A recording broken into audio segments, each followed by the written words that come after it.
Well, it's a Monday night in the Premiership, and Arsenal could have been potentially looking at sitting either second or first in the table. As it is, with City and Liverpool having won, all we can do is try and keep the pressure on. A trip to Bramall Lane. I know the Sheffield United team isn't exactly the best, but a Premiership away days are never easy affairs. And there is, of course, a reason why I'm covering this tonight, and all will be revealed. But for now, as always, this is the Coach's Corner. Sheffield United against Arsenal from Bramall Lane, and you are welcome.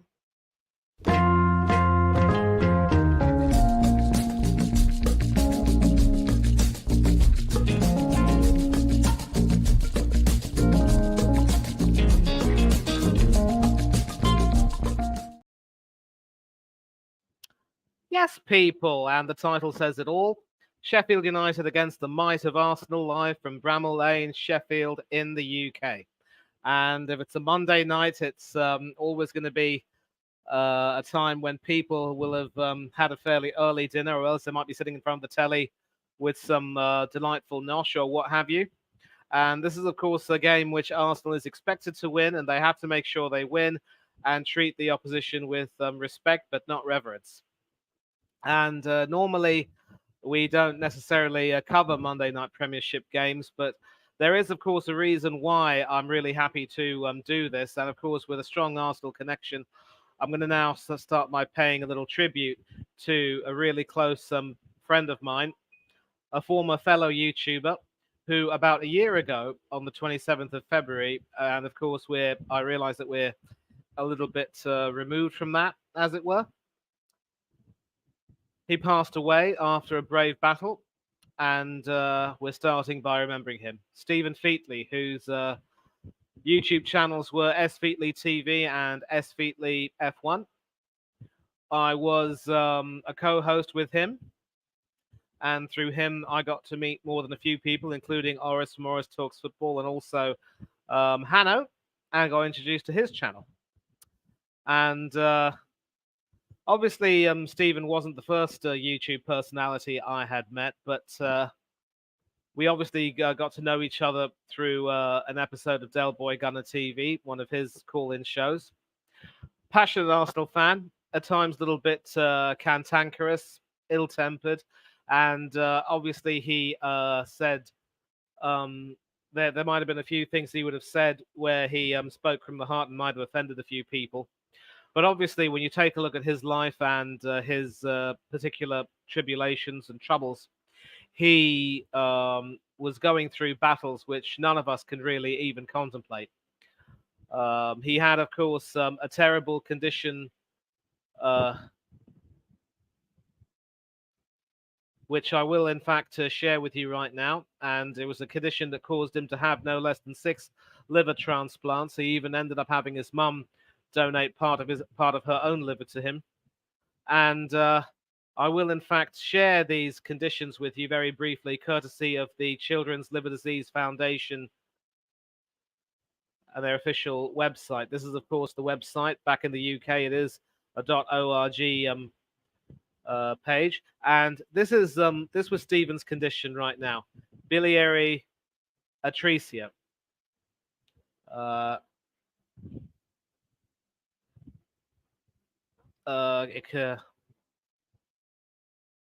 In most babies with biliary atresia, bile ducts on the inside and outside the liver are affected, leading to a complete blockage of the bile flow from the liver. This will in turn cause scarring or a fibrosis in the liver. And bile, of course, is a liquid which passes into the gut through small tubes called bile ducts stored in the gallbladder. Bile contains waste products and other products needed to digest food. And research is being carried out into the cause of biliary atresia, but hasn't provided any definitive answers yet. And thankfully, for what it's worth, this isn't a genetic condition, so people with biliary atresia will not pass this condition on to their own children. And so surgery will be required, whether it's a transplant or an operative cholangiogram. I think I've got the pronunciation correctly. The perks of being a doctor's child under a general anesthetic, just to confirm the diagnosis. And then a Kasai procedure, named after the Japanese surgeon who first performed this operation, which aim is to help bile drain from the liver into the gut. And so invariably you will see patients with this condition having tubes from their noses. And it was a dreadful condition for Stephen, and obviously he suffered greatly. But he tried to be as positive as he could and maintain an outlook, even though eventually the disease was taking its toll on him, and he would end up looking really, really puffy. And every single thing he did was with the aim of raising money for the Children's Liver Disease Foundation, especially through his streams, which he wanted to make to monetize for that particular purpose, not to keep money for his own. And so anyone and everyone who had the pleasure of knowing him will know how passionate he was, how compassionate he was, how big a heart he had. And all we can do right now is make sure that we try to keep his legacy alive. So I want to big up Hanno for making this tribute to him. The tragic loss of a great person, the massive Arsenal fan. And I've just shown you the page in question. This is, in fact, the page I've shown you. So you can go to the website, and please do not be afraid to make whatever donations you possibly can, because every little bit helps.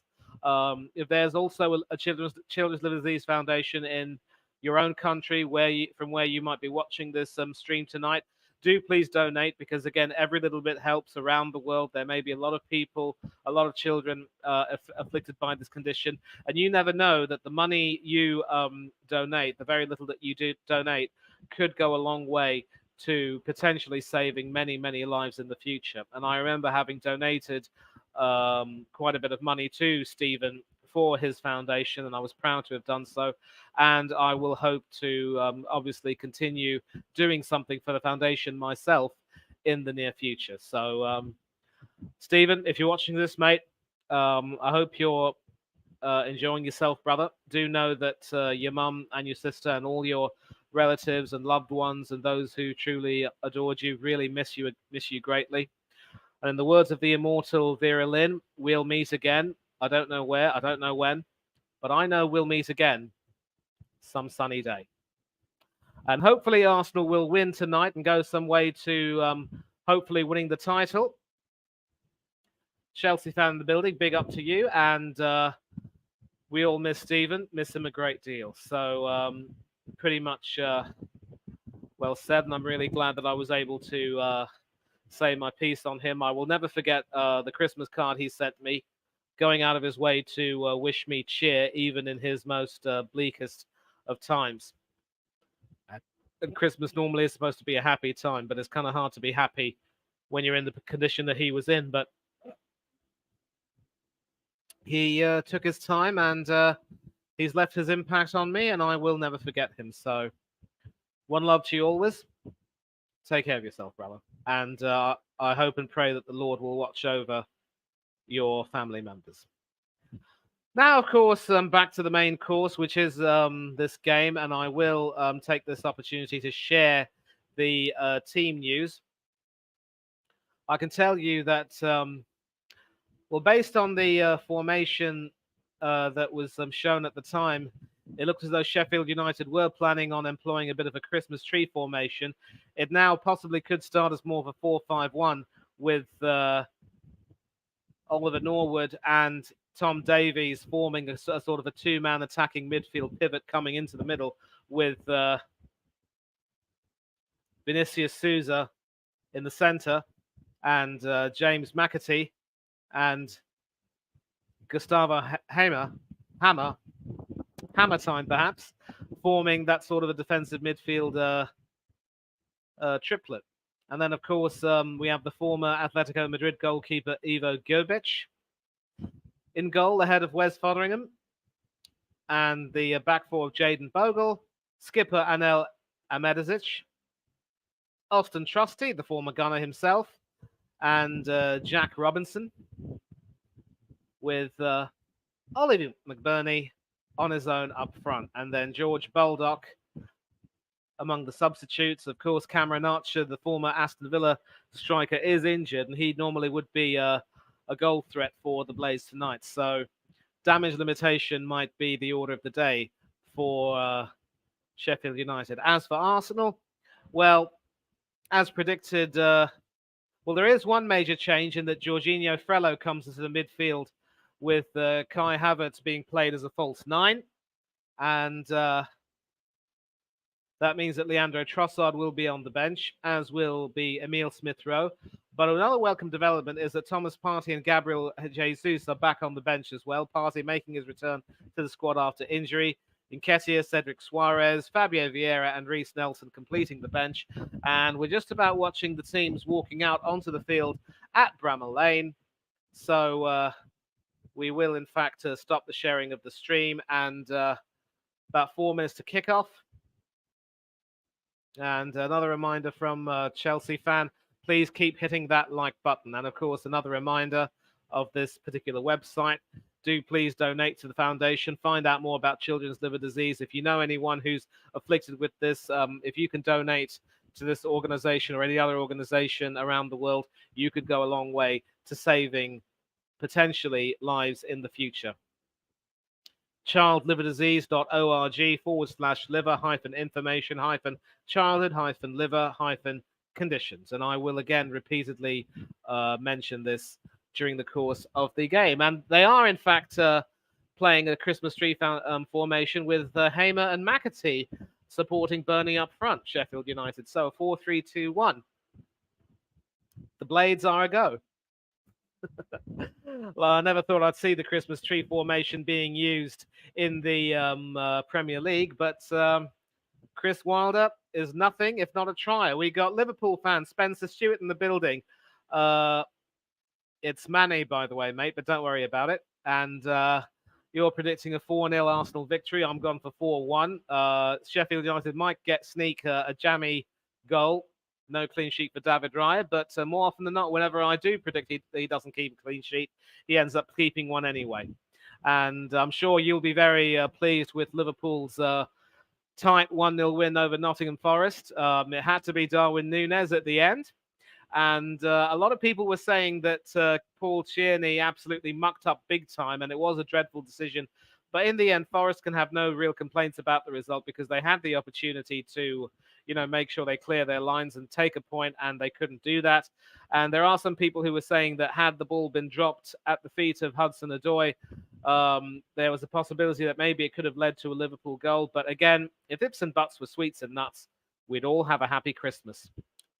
As it stands, we do have a Christmas tree on the field in the form of Sheffield United's formation tonight.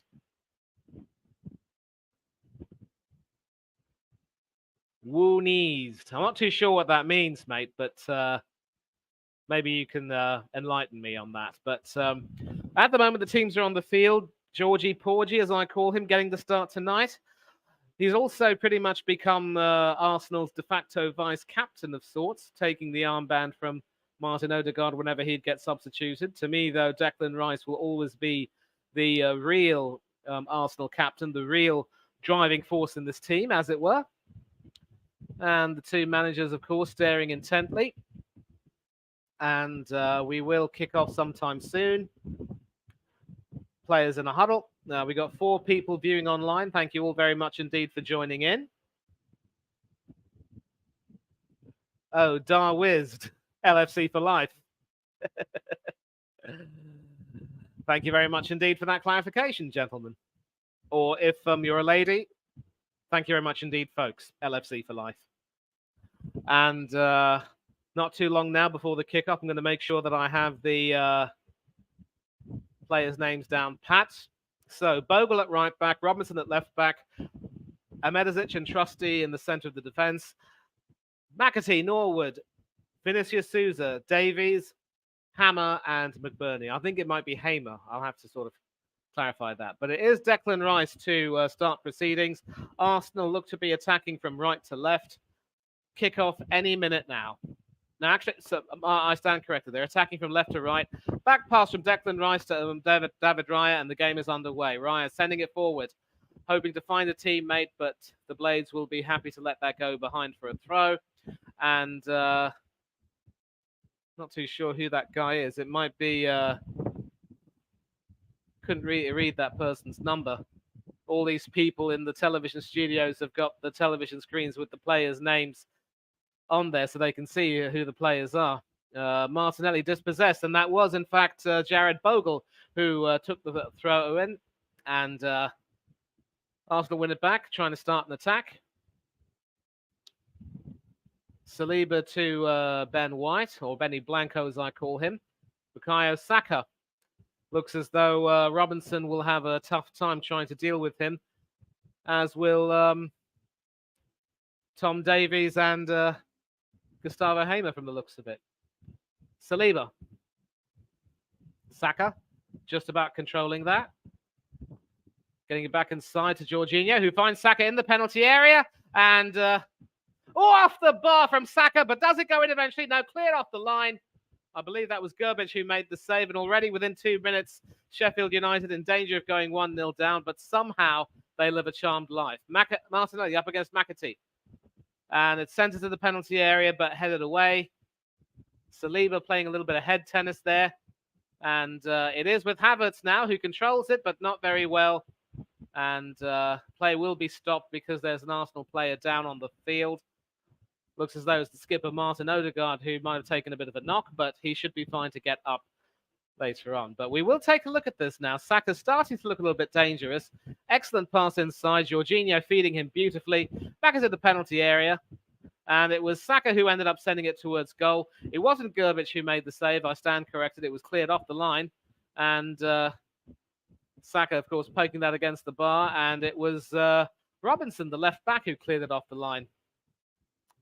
Gerbic was beaten hook, line, and sinker, but the bar saved him. A nice little attempted side heel there from, I think that was Martinelli. But Jack Robinson there to save the day. Giving Jack in the Box a new name. And boy, Sheffield United were grateful for that Jack in the Box. So already some frenetic action, and Arsenal making it crystal clear that they want to score, and they want to score big, and they want a statement victory here at Bramall Lane. We've seen Newcastle United score 8 at this venue. We've seen Aston Villa hit the Blades for 5. But an attack down the right, which could perhaps be promising. Saliba cutting that off, though, but still some cause for concern. Not quite cleared as of yet, but now that it's with Saliba, you could say that the danger is pretty much over. It is Jorginho who now receives the ball deep in the half and will try to orchestrate proceedings in the centre of that midfield, with Rice moving to the left. Ben White, or Benny Blanco as we call him. Saliba. Jorginho, back to Magalhaes. Sending it to Martinelli down the left. And of course, the other Gabriel, Jesus, is on the bench. It's Martinelli up against Bogle. Finds its way back to Magalhaes via Kivior. Jorginho, Kivior, Saliba. Saka. And he's got Ben White overlapping in support, but it is with Odegaard. Excellent tackle, but it is with Ben White, who can pass it into the penalty area. And it needed Kai Havertz to get on the end of that, but he completely passed him by. Still with Martinelli, though. Martinelli to Jorginho. Magalhaes. Kivior ends up passing it back to Magalhaes. Jorginho. Martinelli. It's into Declan Rice. Gets it into the penalty area, and Arsenal are 1-0 ahead. And, of course, it just has to be the captain, Martin Odegaard.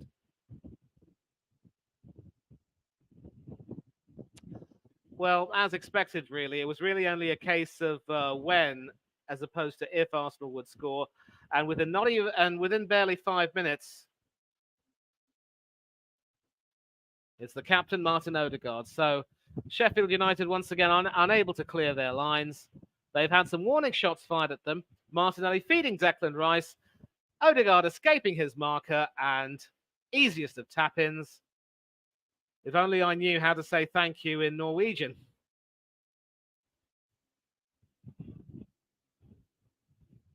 A sort of an almost dummy there, really, from Havertz, which sort of made it a little bit easier for Odegaard to pick that up. And so Sheffield United 0, Arsenal 1. And you can see how much that means to the Arsenal fans.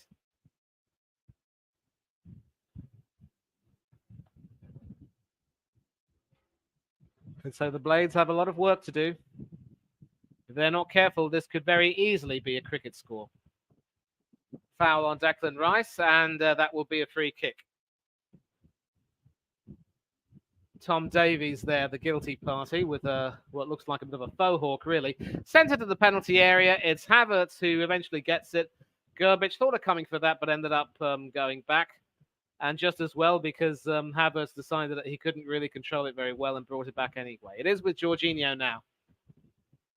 He's got some good skills, does the Brazilian-Italian, but not really the legs for playing against faster opponents. I would definitely have loved to see Emile Smith-Rowe getting a start tonight, but he should possibly come off the bench to replace Martin Odegaard, maybe. Magalhaes, Jorginho, Martinelli. And eventually Sheffield United can somehow clear their lines and they can try to start to move forward. Hamer, Robinson, Ahmedicic, the captain. A pass back to Gerbic. Robinson. And Robinson sort of shakes Odegaard off. Eventually finds his defensive partner, actually the midfielder, Oliver Norwood, rather. And Gerbic sends it long into the Arsenal half, but no one really on the end of that. And Saliba can collect that and pass it to Jorginho. Saka. Up against Austin Trusty, the former gunner, who ends up conceding a corner. Not too sure why Trusty was actually purchased by Arsenal, given that he'd never made a first-team appearance for us. I think it's fair to say that Sheffield United is a place where Austin has earned some Trusty, starting in several games. Not exactly having not exactly convincing in quite a few games, but doing enough in some others. So, left-footed corner from Odegaard, hoping to try to swing it in, maybe. Normally, it's Bukayo Saka who take a corner, but instead, it's a short pass from Odegaard out to Saka, who now has the ball. Passes it back to Odegaard, who will sort of jink and try and go onto his left foot. And hoping to try to curl that into the top corner, but never really getting the bend on that. And that will be a Sheffield United goal kick.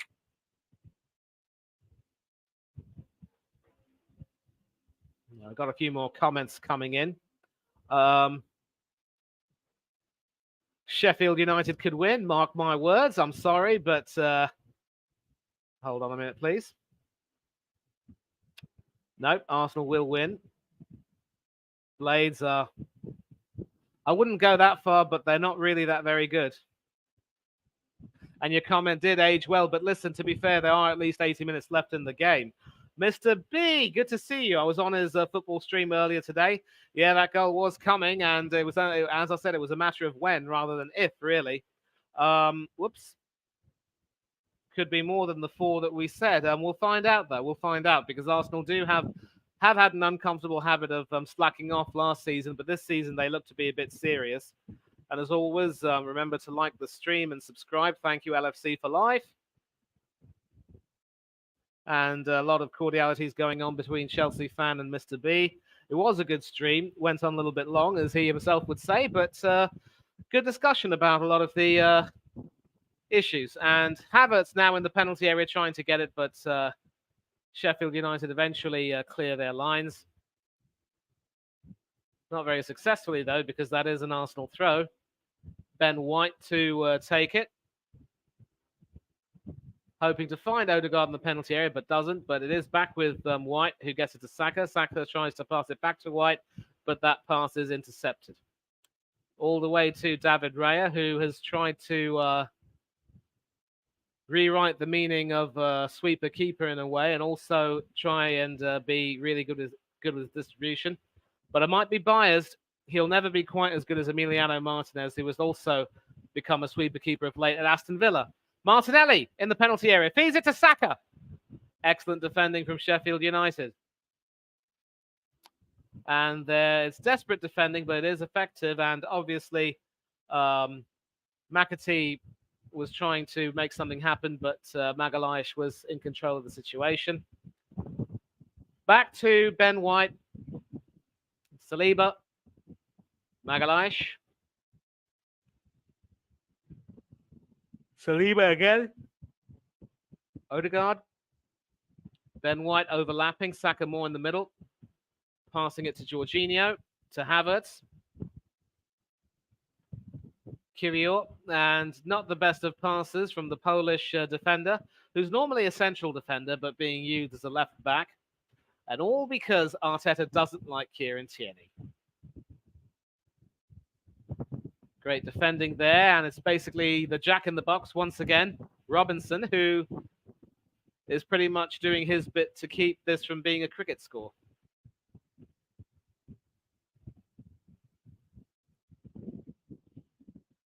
Saliba, back to Jorginho, back to Ben White. Magalhaes now. And Jorginho does seem to enjoy his role where he sort of sits deep, more in front of the defence, and then tries to orchestrate play. Possibly a good move to bring him on against Sheffield United, and I think Arteta should be given credit for putting a lot of thought into his team lineups these days. The only problem is the fact that he has to accommodate Kai Havertz by hook or crook sort of absolves him of any credit, really. I mean, not any credit, but certainly enough credit to, really do him good. Raya to Magalhaes. Saliba. Georgie, Porgy. Magalhaes.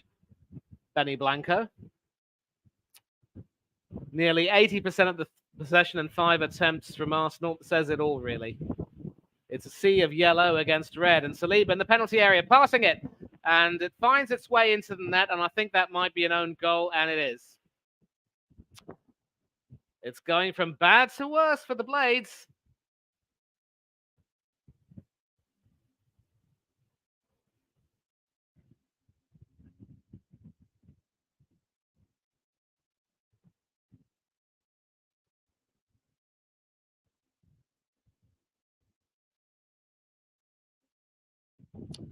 Well, we'll take a look at this move again. A nice pass finding Saka down on the right. Literally skinning Austin Trusty. And ending up feeding the ball right into the penalty area. I do believe Bogle was trying to clear that. Invariably, he ends up diverting it into his own net. Pretty much through the legs of Gerbic in a way, and not really the best of looks there for the defender. And the Blades have now got it all to do. 2-0 down in the blink of an eye.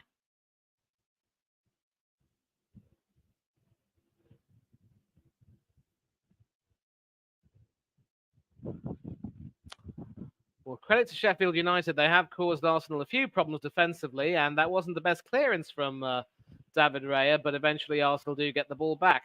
Odegaard now feeding it to Martinelli. Defensively, the Blades are at 6s and 7s.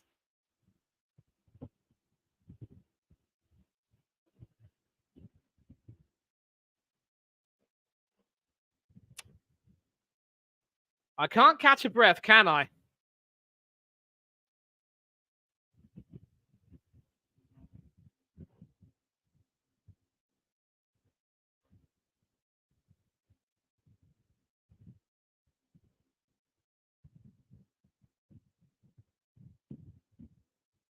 Says it all.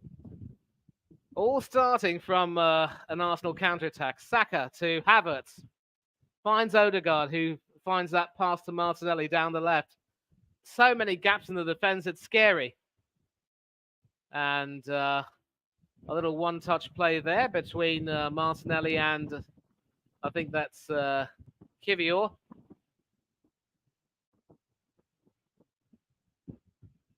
Lays it off beautifully. I wonder if that took a deflection off a defender which sent Gerbic the wrong way, but still. The look on Jack Robinson's face says it all.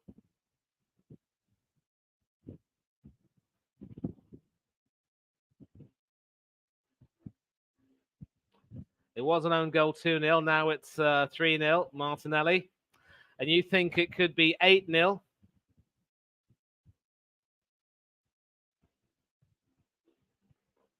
And of course, with this goal that they've scored, it's conceded, I believe they're now negative 47 in goals difference. That is incredible indeed. Thanks a lot to all of you who are in the chat.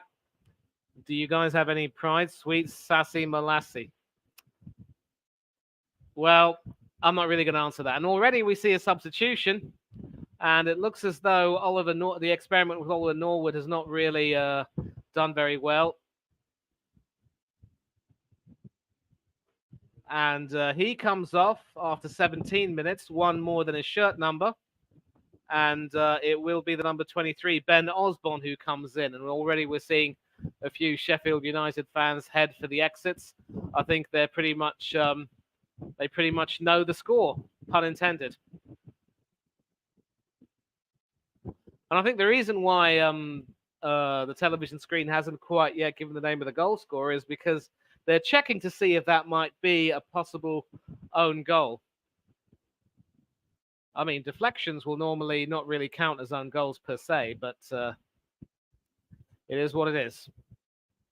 Saliba now. Jorginho.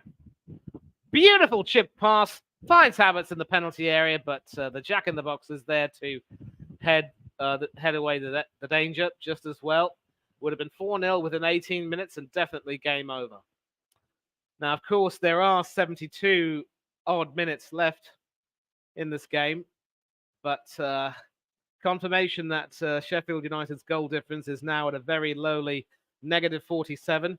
One of the reasons why Gerbic was brought in to try and help cut down the number of goals conceded and maybe provide a few clean sheets, but not materialized much so far.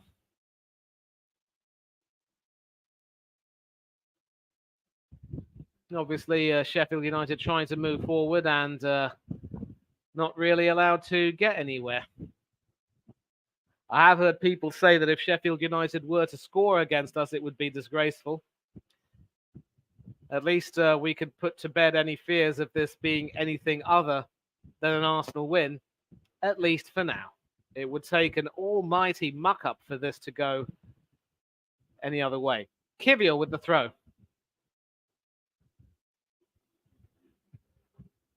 Eventually takes it, hoping to find Martinelli, but ends up falling over under pressure from the defense, and that will be a back pass to Gerbic, who kicks it quite high, hoping to find the teammate, but instead is headed forward. Martinelli inadvertently gets it to Jack Robinson, who tries to send it forward.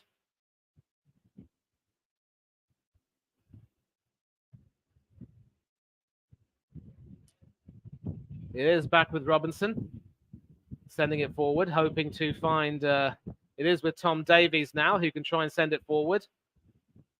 And there is a fairly promising attack down the right. McAtee there with the ball, looking pretty decent, but the shot was anything but. Couldn't even hit the target.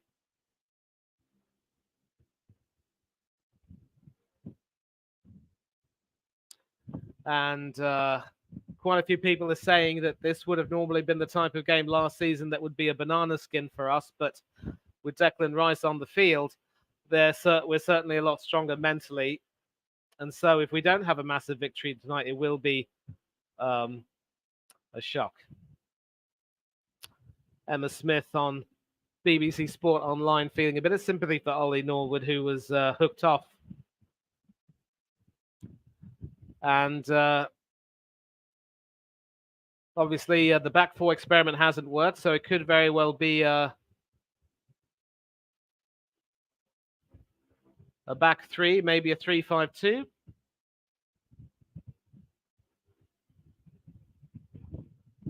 Saka, Saliba, Magalhaes. Back to Saliba.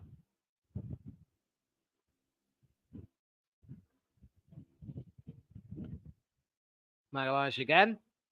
Saliba again. And this is where sometimes it can be a bit irritating, the sideways passing, but you've got to believe that there will be a forward pass soon. Odegaard. Finding Declan Rice. Back to Odegaard. Sending it forward, Odegaard. Finds Declan Rice. Excellent save from Gerbic there. The shot was, of course, on target, pretty much down Gerbic's throat. And Gerbic did well to parry it away from an oncoming Arsenal attacker. Arsenal throw. Martinelli leaving it to Kivior to take it.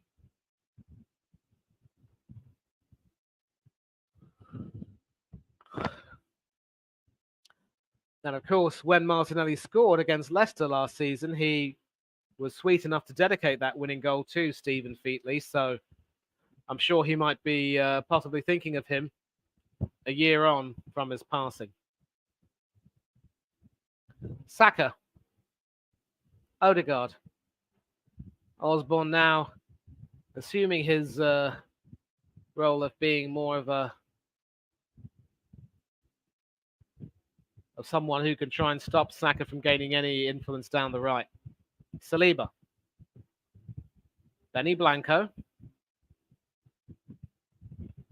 Magalhaes, who could pop it from distance, but instead passes it to the other Gabriel Martinelli. Into the penalty area, hoping to find Saka, but doesn't do so. Havertz tries to hook it, but no power on that, and Gerbic easily gobbles it up.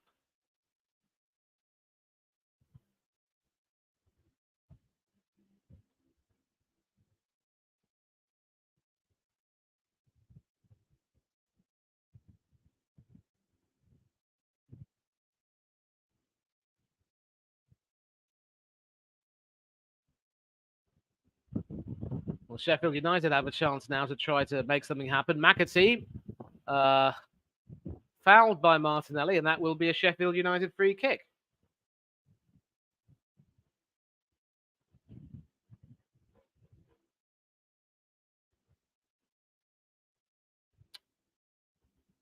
Taking the mickey, mate.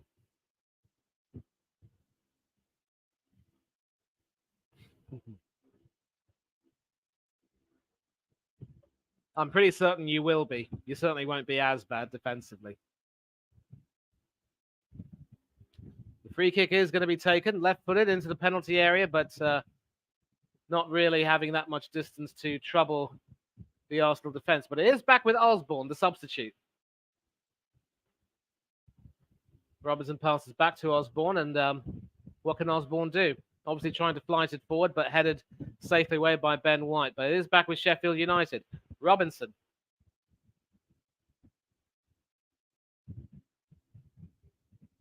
Tom Davies. Bundled over by Declan Rice, and that will be a free kick.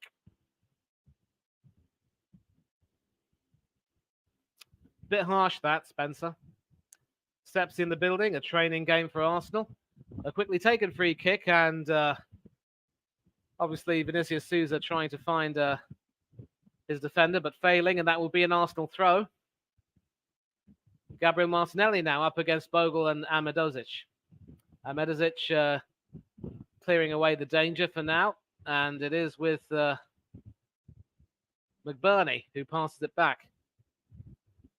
But excellent work there from Martinelli, and it is all the way with Havertz, who ends up slotting it through, and the goal isn't even disallowed.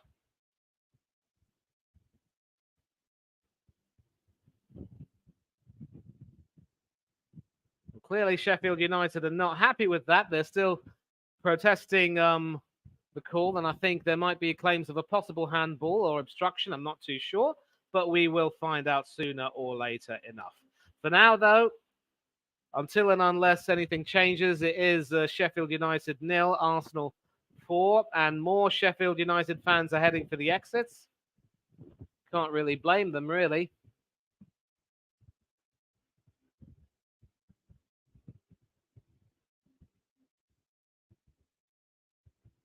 Yeah, actually, that was a foul on, I think, Martinelli, and the referee opts to play advantage instead.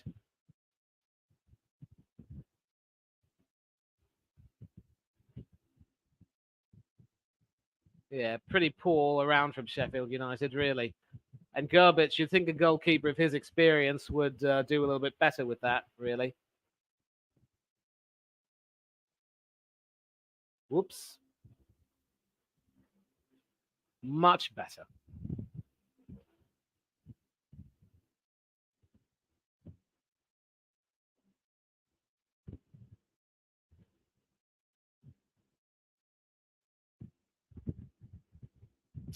And can it get any worse for Sheffield United? A possible attack, but the flag should be raised sometime soon. And an excellent save from David Raya, and the flag is raised anyway. Gustavo Hamer there just straying off a little bit. Arsenal's high line working. More cordialities in the chat. An average of 2.56 goals a game that have been given up by Sheffield United. Wasn't working under Heckingbottom. Is not working under Wilder.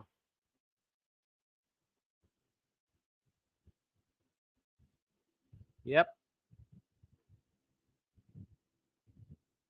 And Liverpool, of course, will be playing Sparta Praga in the Europa League on Thursday. German Giraffe. Could be 10-0. We'll see.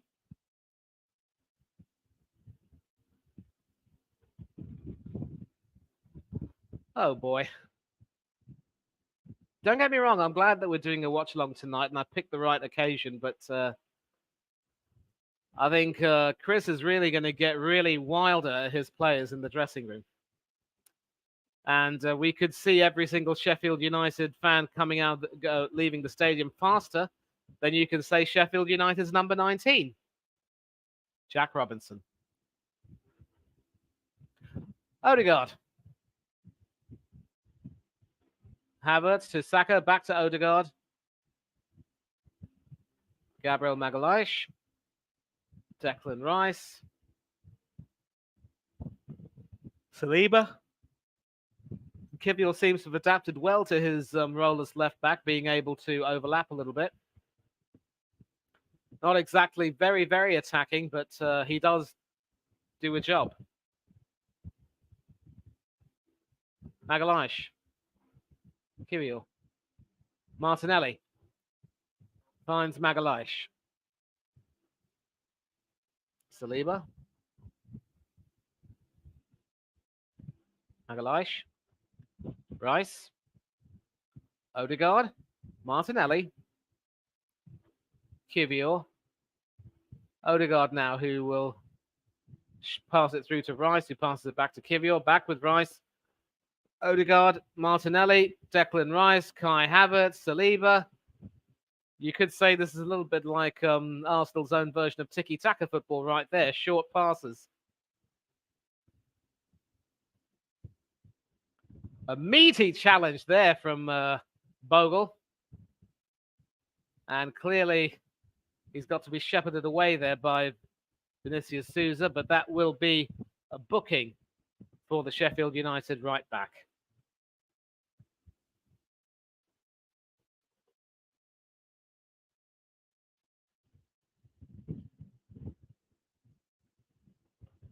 Not even half an hour. You're right, Spencer. Nearly pulling Martinelli's shirt off. Almost shades of Chiellini against Saka in the Euro final.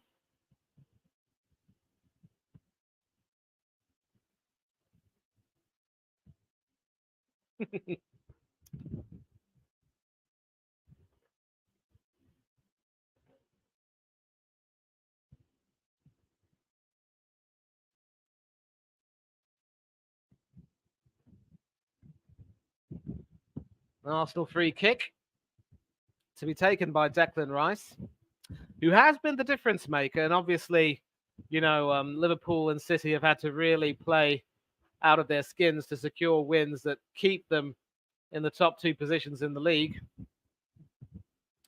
I just want to take a look at the table to see if City still...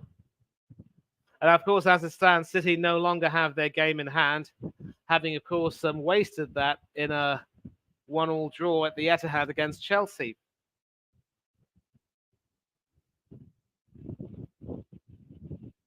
Medicic there throwing Martinelli to the floor. Surprised he wasn't booked for that.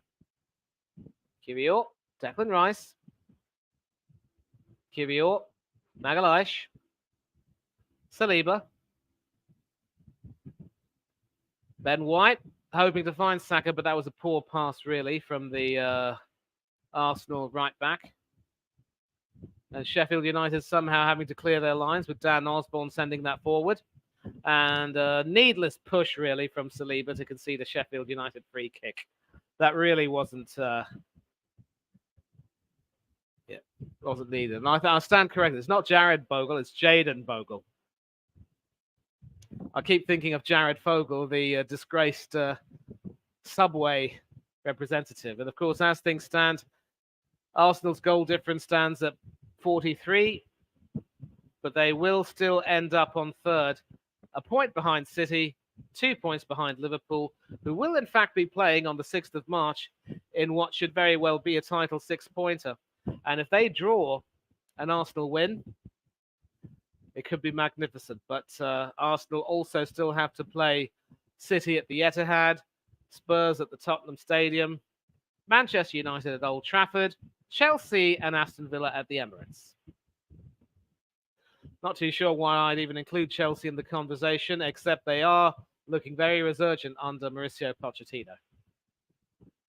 Saliba, all the way out to Ben White on the right.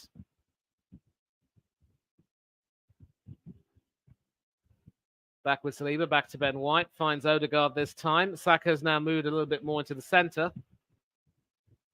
and ends up finding Saliba again. Magalhaes. Jorginho. Magalhaes. Odegaard. Martinelli up against Jayden Bogle, who will certainly look jaded by the end of this game. And a rather lazy, jaded attempted clearance goes sideways for an Arsenal throw, taken fairly quickly. It is back now with Gabriel, Saliba, Jorginho, back to Magalhaes. Finding Martinelli there, who passes it to Kiwior. Magalhaes. Nice little backheel there by Rice, but doesn't really find anyone. Arsenal do win the ball back, though, and certainly their high pressing has enabled them to continue to apply pressure even when something breaks down.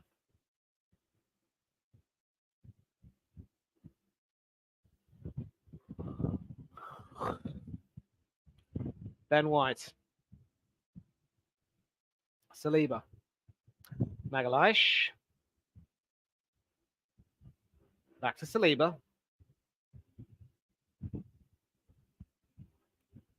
Back to Magalhaes again. More sideways passing between the two centre-backs. Saliba sending it forward to Kiwior, to Declan Rice. In the centre with Odegaard and Martinelli in the penalty area. Can he whip it in? Well, obviously hoping to find a teammate with that pass, but not able to do so. Back with Jorginho, though. Maybe he can have a pop from distance. No.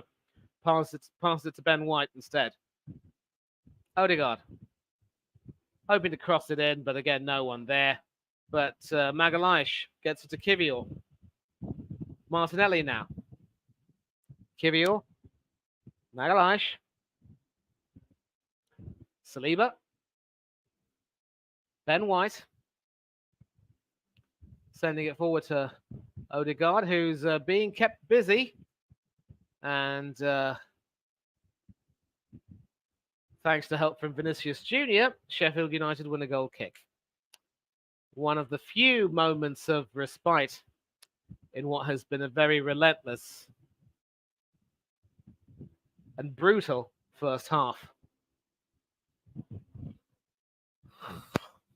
And of course, Emma Smith with a reminder that 9-0 is the record margin of Premier League victory, which was achieved by Leicester City against Southampton.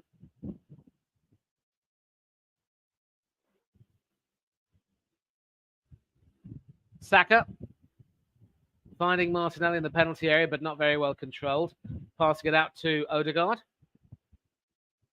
Jorginho finding Martinelli in the penalty area, and Arsenal win a corner.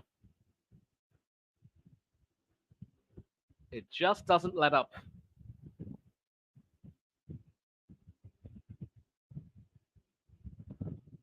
And once again, it's the jack in the box in the right place at the right time. Only 2 corners for Arsenal in this game, but that's probably because they've been so dominant in every other way.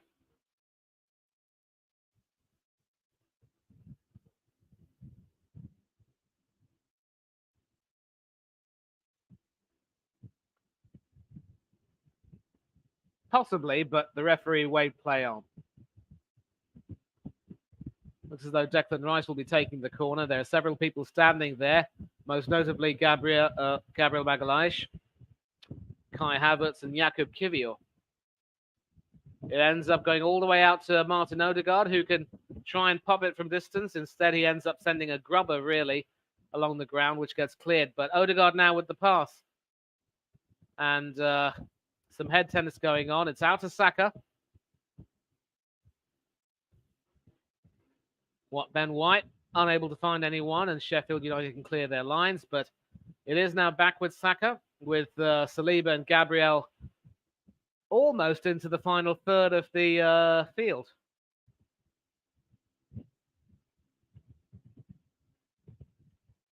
And Arsenal wanting a foul, wanting a free kick rather for a foul on Saka, but the referee waving play on. And nothing much coming out of this really for Sheffield United.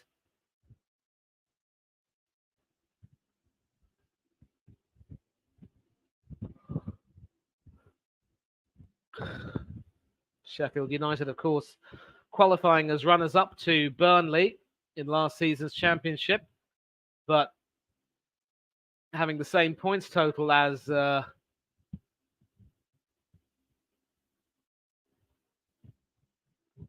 Clarets, and looking very likely to go down together.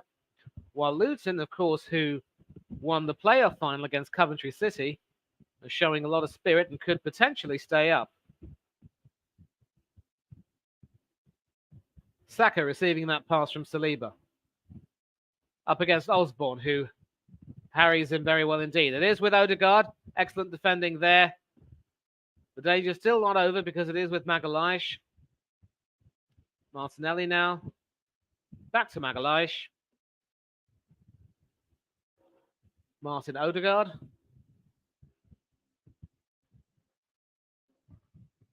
Saka.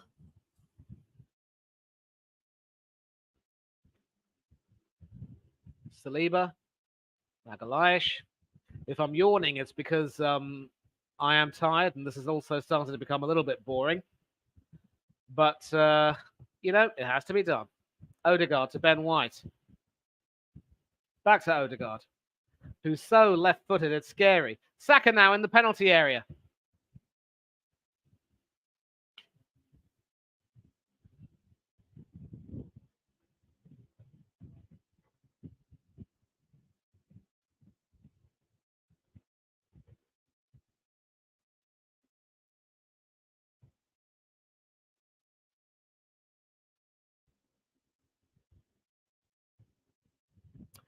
It's that left side of the defense. Saka's cutting them open. I know we shouldn't make too much of this because this is Sheffield United, but still, this is as dominant a performance as we've seen. Not even 40 minutes and 5 goals. Crisp passing, finding Saka. Declan Rice evading his marker. No one really marking him, in fact. Austin Trusty there, the former gunner, inadvertently doing his former team a big favour.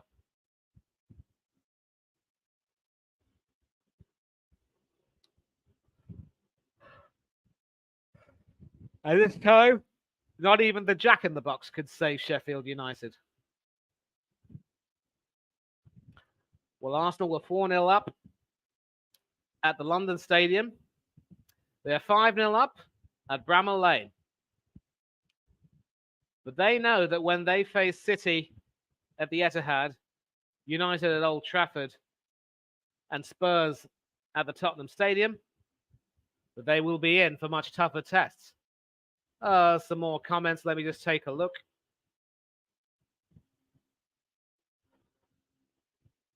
Make that 9 better than City. Trusty the process. Arsenal could smash United. You never know. Arsenal haven't won at United very often. In fact, the last time we did one, it was a win. It was a certain Pierre-Emerick Aubameyang who got the winning goal.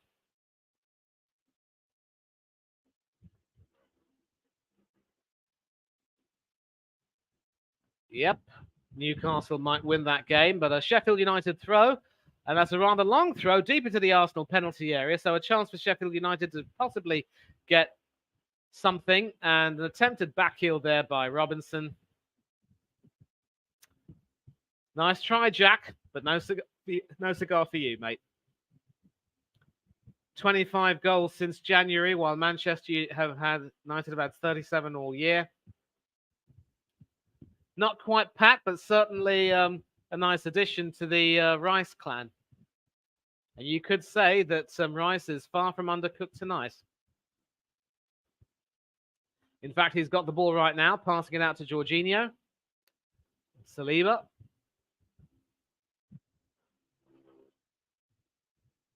Havertz. Ben White. Jorginho to Odegaard, who's in the penalty area. And this time, Austin Trusty earning at least some Trusty back with an important intervention to deny Ben White what could potentially have been an Arsenal goal. Sorry for Sheffield United fans. He's cooking. He's not cooked. Personally, I prefer biryani rice, but jollof rice isn't too bad. Short corner from Odegaard, passed out to Saka, and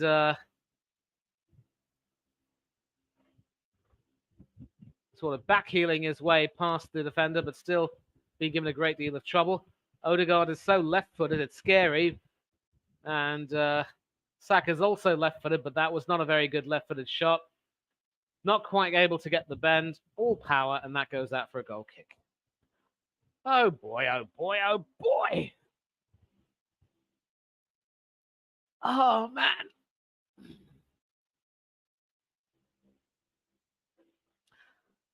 The sight of Gabriel Jesus and Thomas Partey on the bench is welcome in a way. Good to see Partey back in the thick of things, but this could very well be Partey's last season, especially since Declan Rice has now made himself quite influential. But Sheffield United with a possible attack down the right. McAtee now up against Magalhaes. Passed out back. Sent into the penalty area. I mean, hoping to be sent to the penalty area by Jayden Bogle, but it was intercepted. Bogle does have the throw. It is back to him from Vinicius Souza. And once again, it's more back passes. It is with Robinson now, who evades Havertz and Odegaard quite well indeed. You do have to feel sorry for Sheffield United because they just can't catch any sort of a break.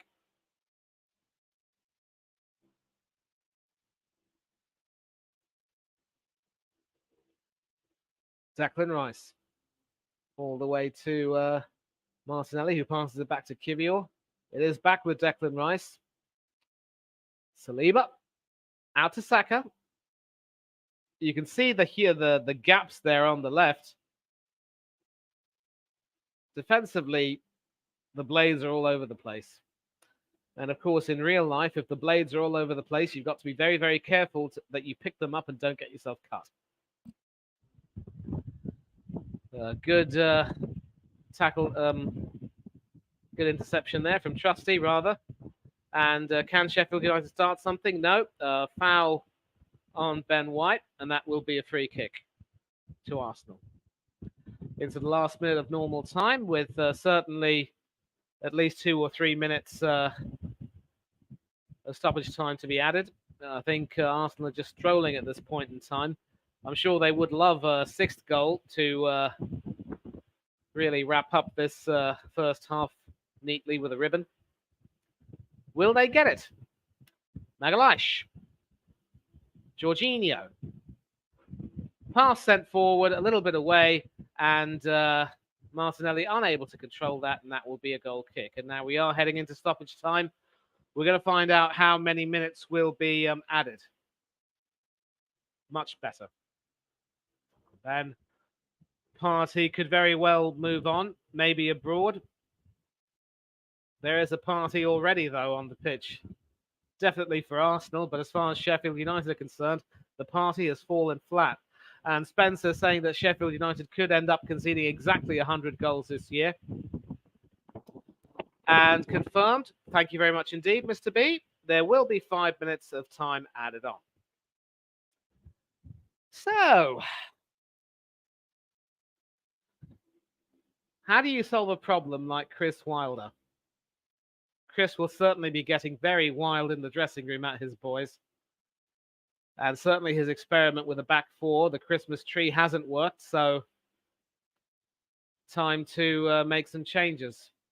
16 attempts, 78% possession compared to 22% possession, and a mere one attempt, which I think was in fact ruled out for offside anyway, which would have been ruled out had he scored, but David Raya getting down to save comfortably. Saliba back to Magalhaes. Kirill. Jorginho. Back to Magalhaes. Back to Saliba.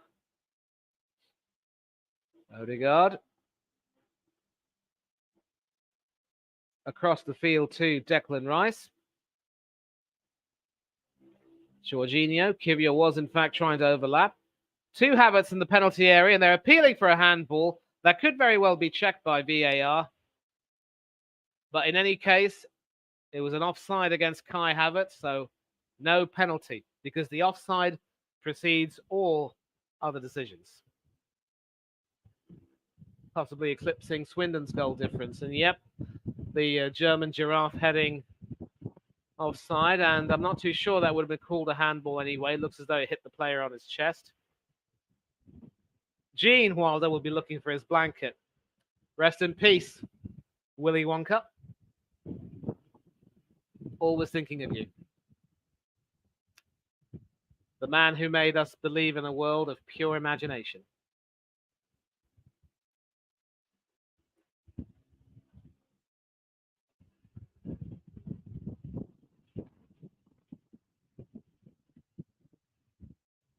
I think it's quite fair to say that the way Sheffield United are playing, they're looking like a bunch of Oompa Loompas.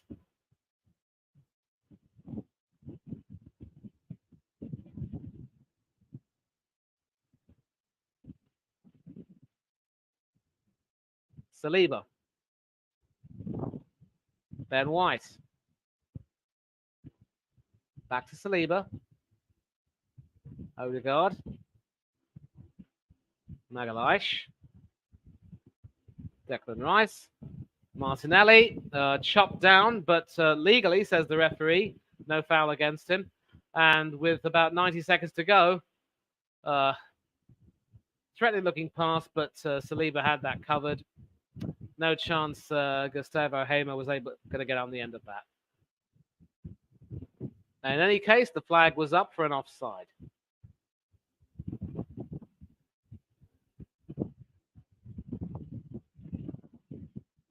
Jorginho. Saliba. Back to Jorginho via Odegaard.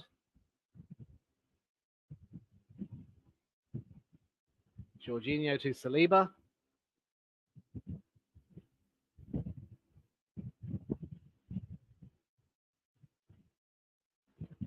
Odegaard to Kirill. Finds Martinelli out on the wing up against Jayden Bogle. Passing it back to Kirill. Odegaard. Magalhaes. Saliba. Then White. Havertz. Jorginho trying to send it forward, but it is intercepted. And Tom Davies can try and come away with it. Passing it to Bogle. Jack Robinson trying to clear it away. And we are now down to the last 15 or so seconds of the half, and you really have to say that it will be all over, bar the shouting. How do you come back from 5-0 down at home?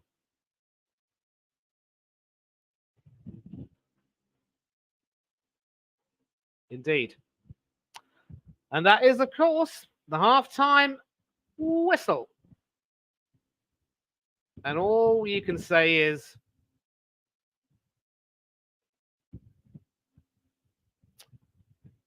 props to the Arsenal. They did what they had to do. They came over here to do a job, and they've done it. I'm sure if Stephen were here, he would be absolutely delighted seeing the Blades getting cut apart. You would think that after the hour mark, Arteta might make a few substitutions. And you've got Michael Owen and Freddie Ljungberg is sitting in the studio. I'm sure they'll have a lot to say. But really, there's not too much to analyse. It's a case of defensive woes for Sheffield United. Everything they've tried has pretty much failed. Their best player has arguably been Jack Robinson, the Jack in the Box, but not even he could stem the tide.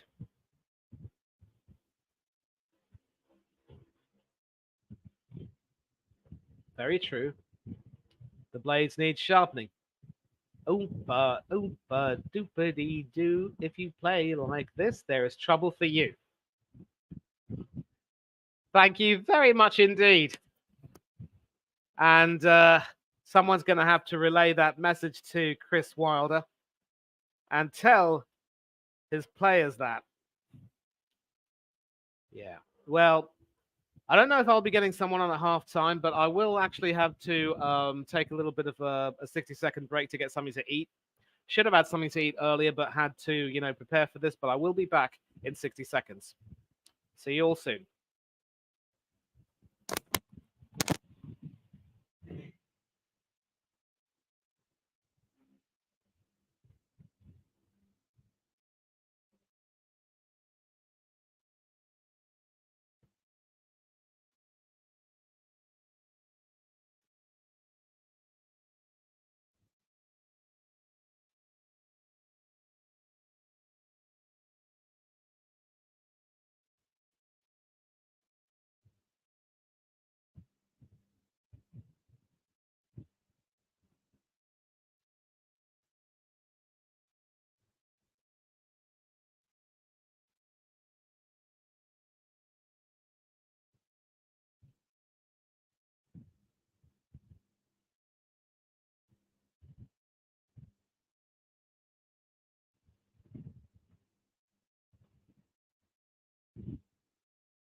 Well, here I am.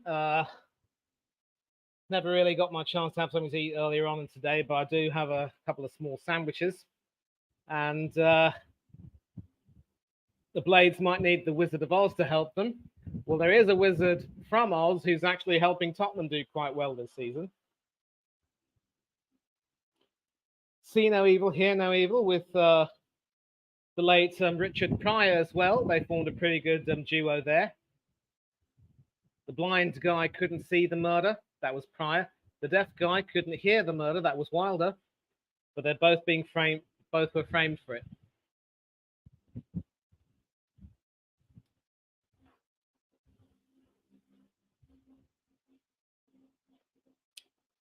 And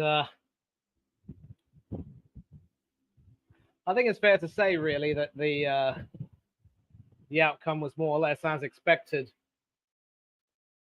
There goes my 4-1 prediction, but maybe I was being a little bit too conservative. Now, of course, all these results will mean nothing if we cannot, really make it count later on by the end of the season, because we are definitely going to have some really tough tests. And once again, you can see the pressing over there. Basically, what happens is that by drawing the defense in and making sure that there were people behind, the pressing would quite simply continue and the defense would be completely stretched. So that back four wasn't really doing anything much tonight.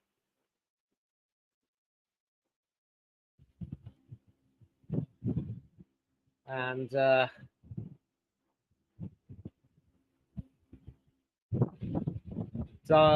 course, Douglas Horn from the Dugout Channel saying it could be 7-0. So his prediction could be true. And Tony Claude Gunner also saying that we could be beating them 7-0. No respect for Sheffield United. You've still got to respect all your opponents, but I think this team is really, Sheffield United are looking absolutely, down for the count. And Arsenal are looking imperious. But listen, that's the way it is. It's a team fighting for the title against a team delaying relegation. And just some pretty poor defending all around from Sheffield United, really. Nothing much else to say about it. So, yeah, so I will obviously, be what I'll probably do now is I'll just have a small bite of a sandwich. I'm not too sure you want to see me eating on camera. But if anyone does, in fact, come on the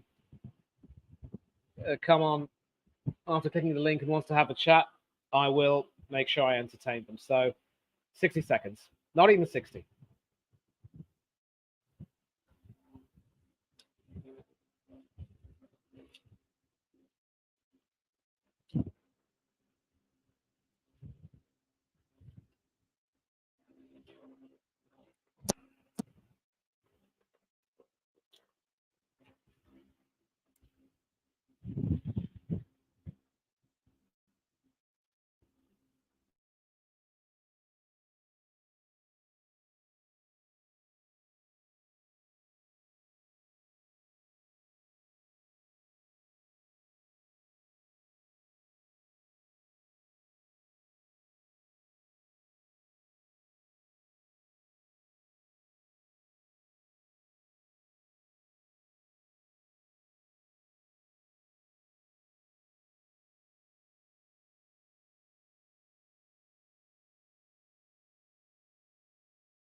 Just watching that own goal from Jayden Bogle, you take a look at the spaces left in the defense.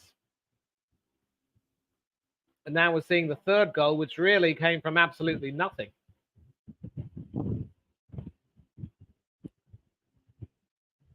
I think there might have been a deflection, which is why Gerbic was not best pleased. And then the Havertz goal.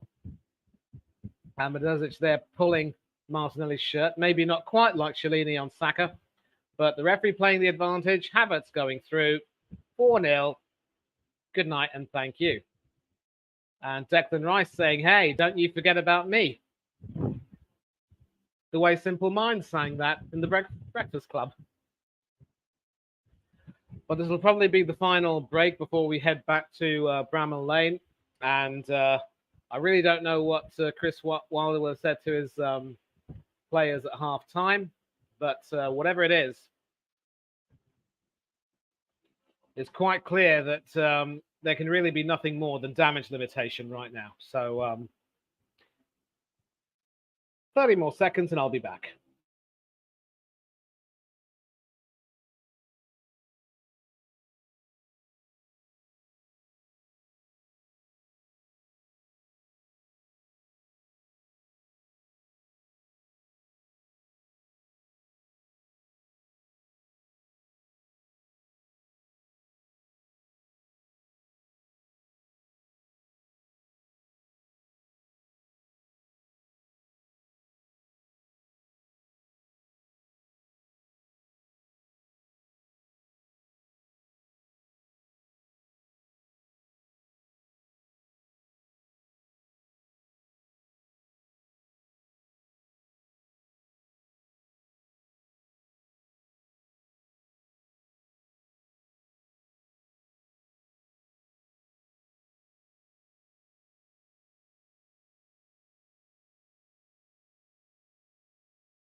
Thank goodness for that.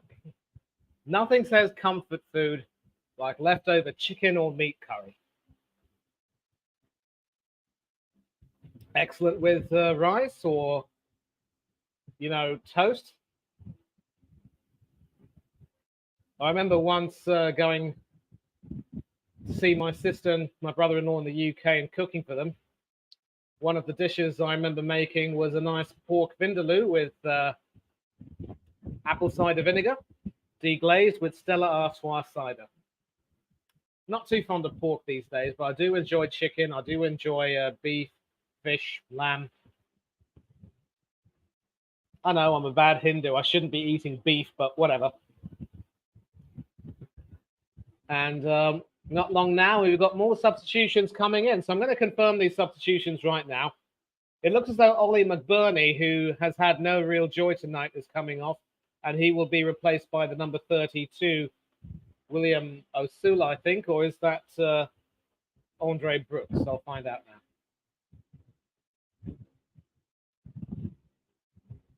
And George Baldock will be coming on for James McAtee.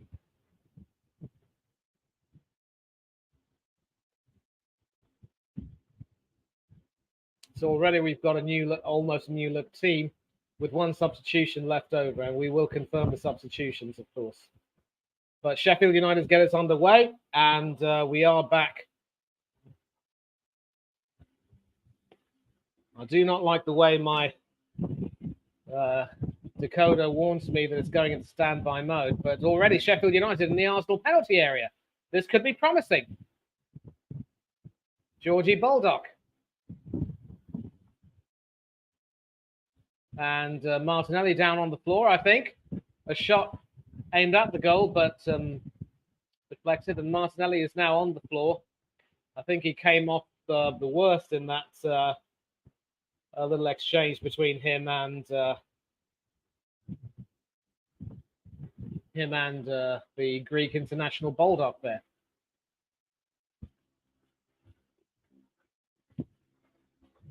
Yeah, not a very nice piece of play there, but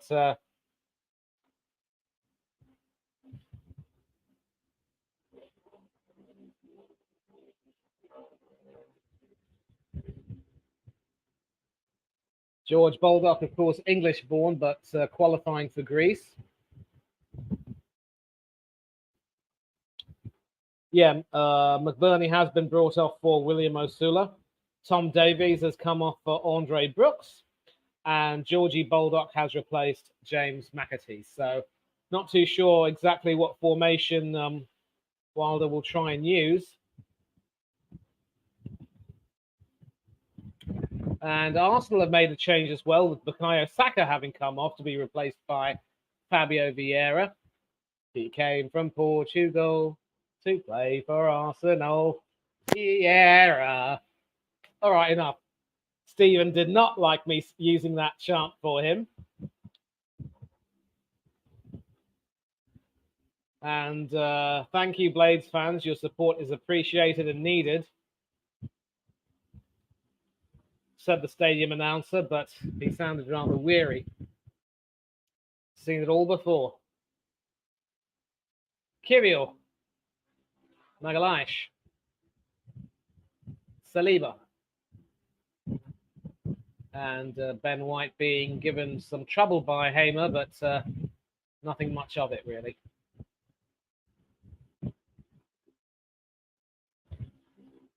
Saliba.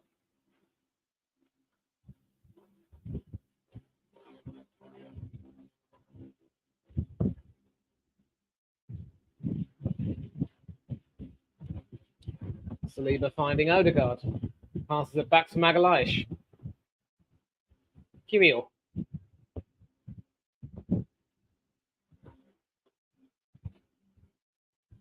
Jorginho sending it all the way to Ben White, who heads it well.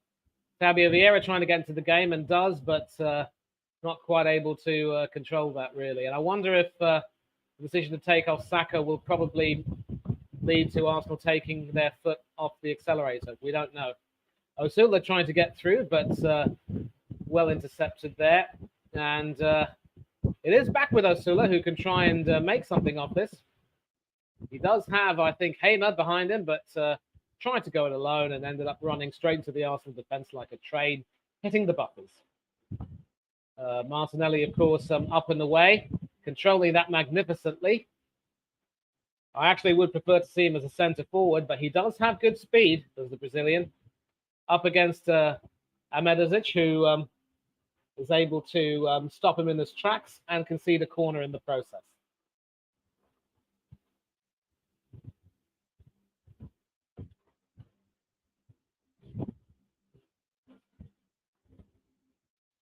Regarded as sacred.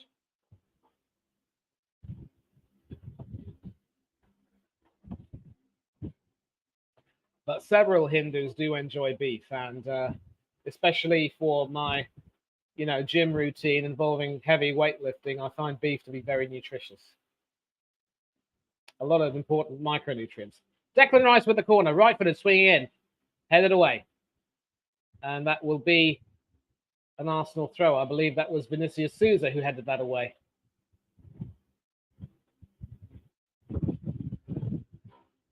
Looks as though Kivior has become a bit of a throw-in specialist, as it were. One of the perks of being a left back, you would think. Out to Magalhaes, who finds Odegaard in the centre. Odegaard can't use his right foot for peanuts, can he? Fabio Vieira back to Saliba.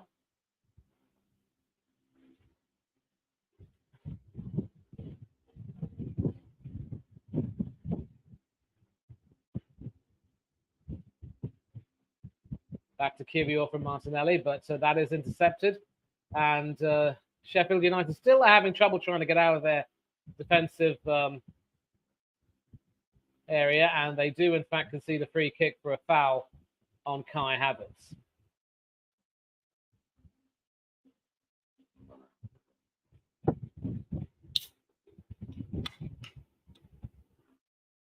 Chris Wilder does have one substitution left.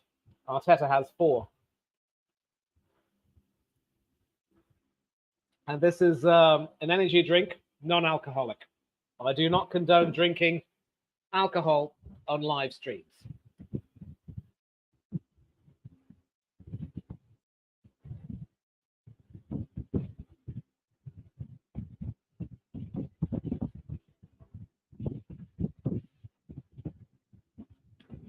So once again, it will be Declan Rice to take this free kick.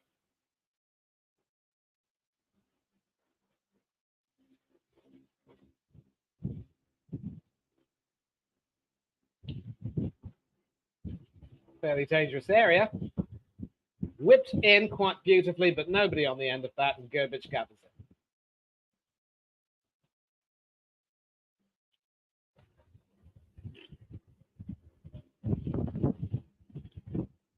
Rice has certainly become a much sought after set piece taker. And certainly with the addition of that quality into the team, Arsenal do look all the more threatening. But Sheffield United can...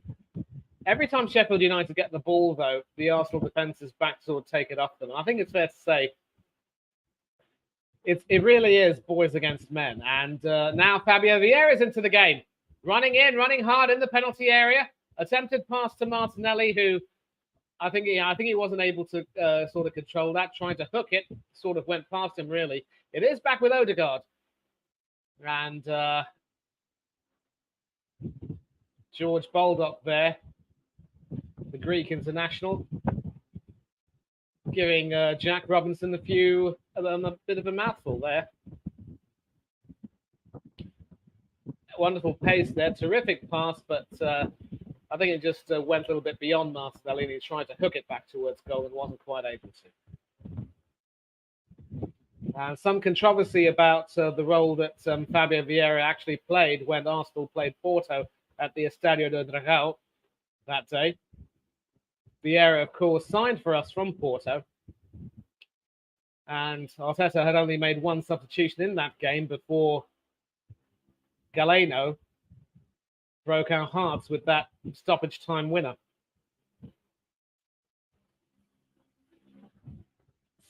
Saliba, Vieira, Odegaard, Magalhaes,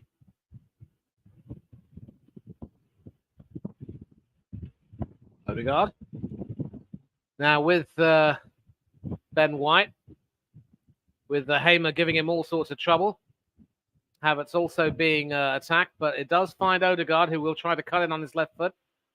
Kivior laying it back for Gabriel Magalhaes. Certainly not going to fancy a pop from distance. He passes it to Martinelli, who tries to whip it in, but sees it headed away.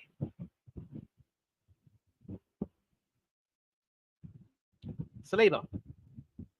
Jorginho. All the way out to Benny Blanco with Fabio Vieira coming inside. Odegaard. Havertz. Jorginho now appealing for a handball, but the referee ends up playing advantage anyway, inadvertently. And this is really the hallmark of Arsenal's play. They press so hard, and they just, are unable to... Sheffield United is just unable to really stop them from their continuous attacks. This is really as dominant a display as you could want from any team against Sheffield United, much less Arsenal. And I think there might be some frustration if Arsenal don't score more than the 5. Certainly damage limitation is what Chris Wilder would want right now.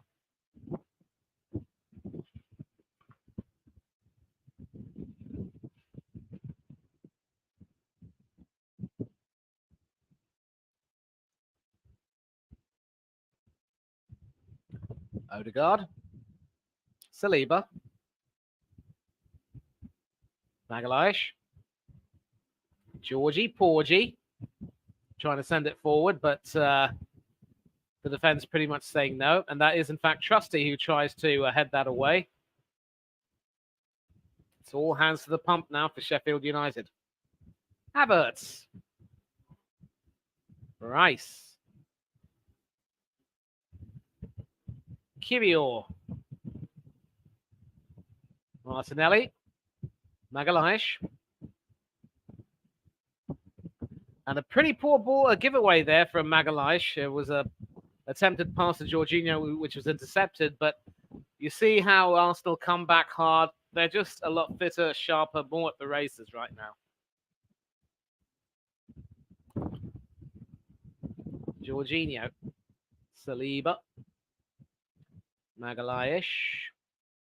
Martinelli. Kiwior. To Martinelli again. Back to Magalhaes. Jorginho. Magalhaes again. Kiwior. Passed back by Declan Rice. And the Sheffield United defence pretty much blocking them well. But it is with Rice now in the penalty area. And once again, the defence holds firm. Another back pass to David Raya, who really has the situation under control. In fact, he has nothing to control, really.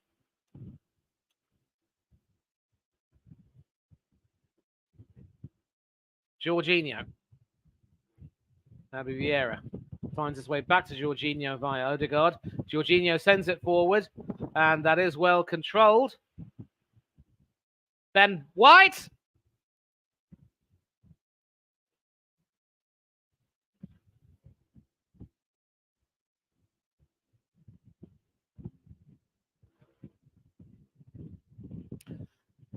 Six of the best. 6 of the very best. And when Benny Blanco gets on the score sheet, you know that it's quite simply not going to be your night if you're a Sheffield United fan. Really good move here, of course, started by Jorginho with that long pass forward, well controlled by Kai Havertz. Finding Ben White, given the space to shoot. And you normally wouldn't see Ben White score too many with his left foot. His left foot's not his right foot. But connected with that beautifully. I think Grbić might have gotten a hand to that, but wasn't able to stop that from going in. Yep. Fingertips from Grbić. Not enough in the end. It might have been a deflection that actually sort of took it further away from Grbić in a way. But 6-0, and you have to say that that is that. The only question is, are Arsenal going to go for the magic 10?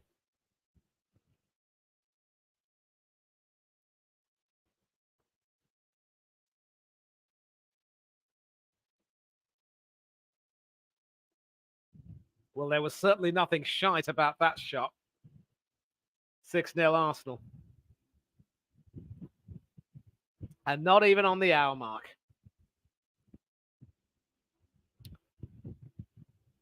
And you can see pockets of empty chairs at Bramall Lane. I applaud the fans who are still determined to stay until the end. But I think it's fair to say that preparations for life back in the Championship will have started quite some time ago.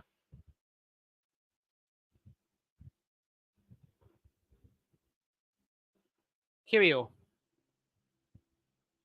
Odegaard. Martinelli. And Ahmedžić sends that behind for a corner.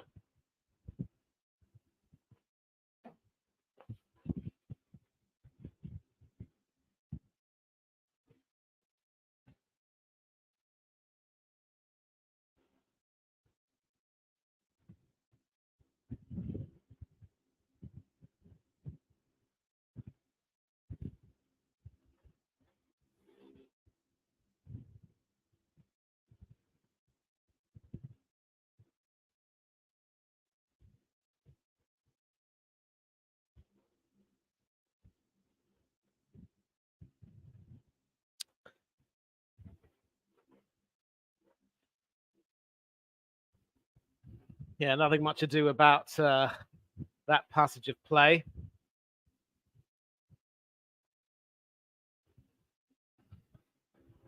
And already we're seeing a few substitutions made with the hour gone. We could be seeing Thomas Partey coming back onto the field. And looks like Cedric the Entertainer might get a game. Declan Rice now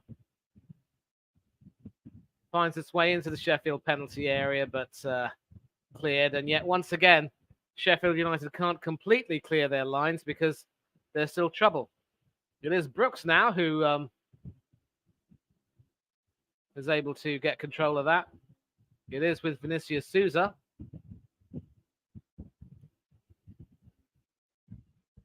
Robinson passes it to Ahmedhodzic, who tries to move a little bit forward.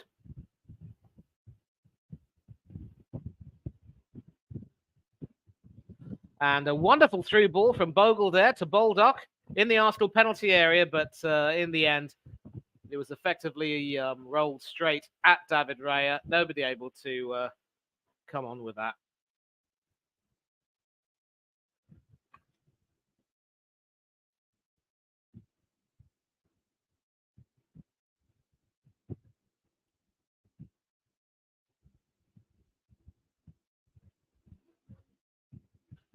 And Martinelli on the floor right now. I wonder if he's complaining about his shoes.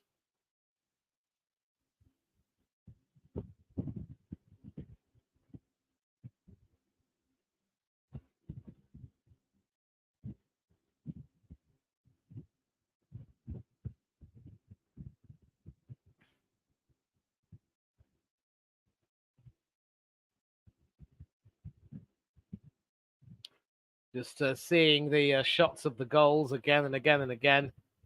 And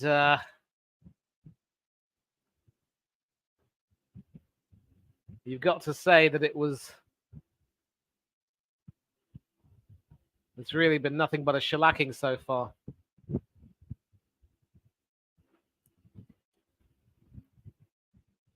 And Raya clutching his side at the moment. And I wonder if there's going to be a final Sheffield United substitution made by Chris Wilder. Well, Martinelli looks as though he's limping a little bit and he might be taken off. And hopefully the injury won't be too serious, being escorted off by Jorginho, his fellow Portuguese-speaking Brazilian. I know that Jorginho is an Italian international, but he was, of course, born and brought up in Brazil.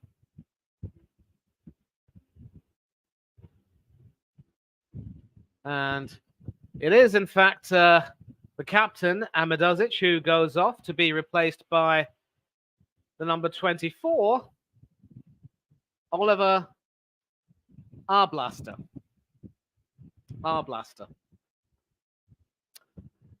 And Gabriel Martinelli really doesn't look too good.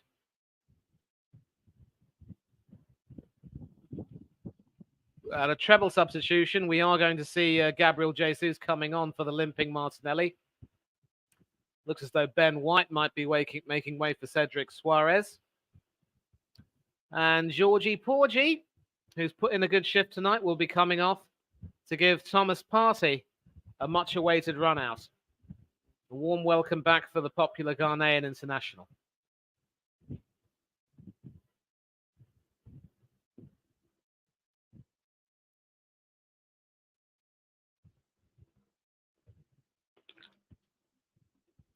So protecting a few key players and giving those coming back from injury some minutes. But in Martinelli's case, I think he might need a little bit more protection. He was limping as he went off, you see.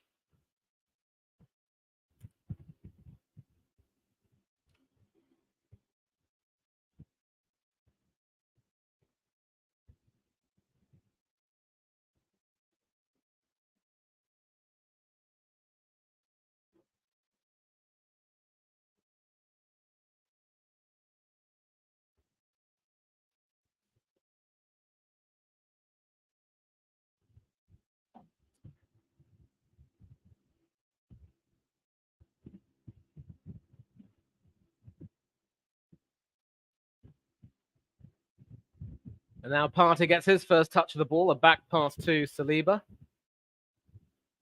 Odegaard.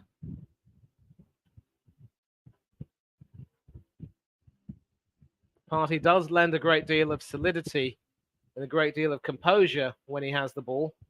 Injuries have blighted his Arsenal career, really.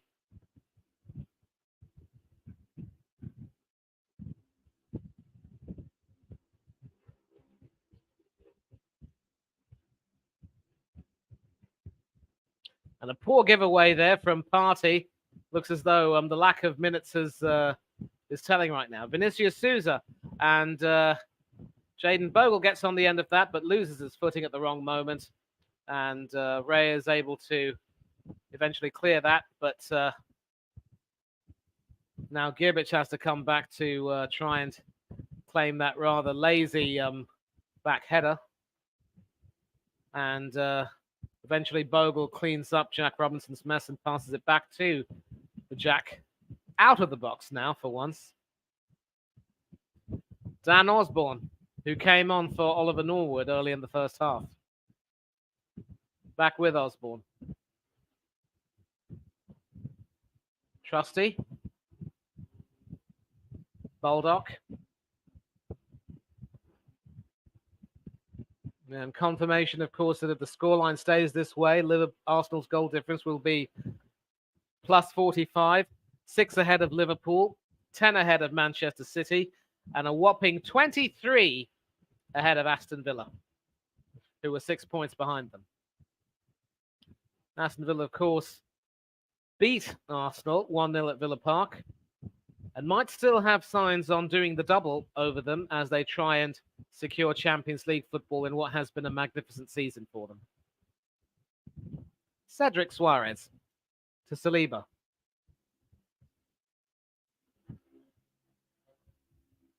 Declan Rice. Back to Saliba. To Kiwior. Gabriel Jesus. Declan Rice sending it forward, doing what Jorginho was able to do, and finding Fabio Vieira, only for the Portuguese right winger to have run a little bit offside. 68 minutes gone, 20 minutes to go, 22 minutes to go rather, plus stoppages, if any. And this was the challenge that had Martinelli limping. Medicic pretty much getting in the way of that. I'm really glad that Martinelli was able to get a goal. Even if he might not remember Stephen, I'm sure in his heart he will dedicate that goal to him.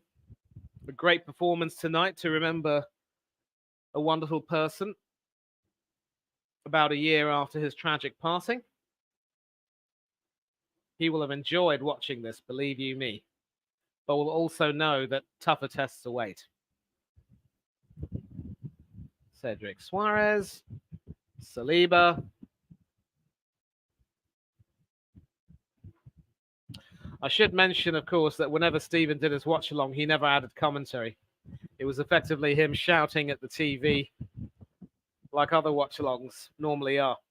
With me and, of course, with other people, including, I must shout out with the Liverpool connection, Stephen Stubbs from Statman Stubbs. He does commentary for Liverpool's games, and especially whenever Martin Tyler gets to do some Liverpool commentary, I turn off the television and listen to him. So, Stephen, if you're watching, I don't know if you are, mate, but big up to you. Kiwior. Nice little back heel there from Jesus, who's gone into Martinelli's position. Declan Rice finding Thomas Partey, who finds Martin Odegaard, but the Sheffield United defence is on him. But Arsenal still get the ball back from Brooks. Cedric Suarez trying to send it forward. And this time, does Fabio Vieira stay on side? Yes, he does, but he doesn't control the ball very well. And that will be a Sheffield United goal kick.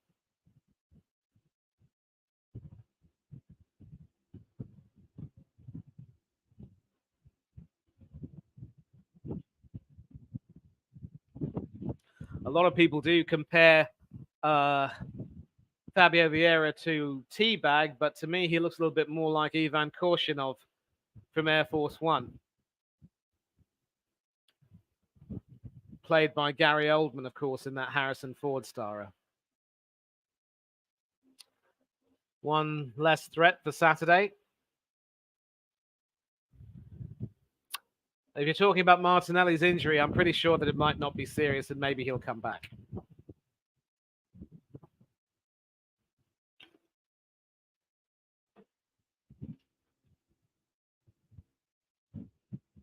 Nothing much there. Sheffield United just haven't had a chance to do anything really in this game. Whenever there has been an attempt, their lack of quality and experience is really told. Kivior back to Saliba. Magalhaes. He passes it to Saliba. Cedric back to Saliba. And now Cedric can possibly try and go on a run, but he has the ball taken away from him by Osula. And it finds its way to Georgie Baldock, who sends it back to Austin Trusty. And Sheffield United are able to work with the ball, but they just can't seem to get it out of their own half just yet. Arsenal have got their man marking and their pressing spot on tonight.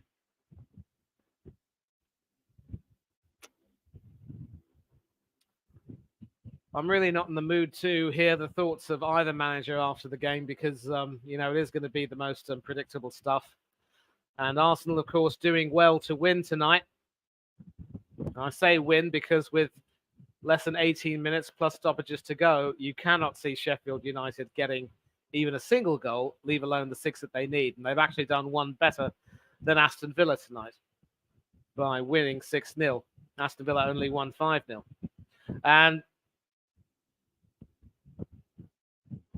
the passage of play there saw Gabriel Jesus coming into the penalty area, but he was deemed to have been offside. And we're going to find out, just mistimed his run there between Baldock and Robinson. And, clearly Robinson was appealing to the referee, the linesman to wave his flag, and it was belated. And it was only after Odegaard gave Sheffield United a bit of a scare. And final substitution for Arsenal, Declan Rice coming off to bring on Leandro Trossard. So good night for the number 41. Now the number 19 comes on for the last quarter of an hour or so, 16 and a half minutes to try and maybe make something happen. We will find out soon enough.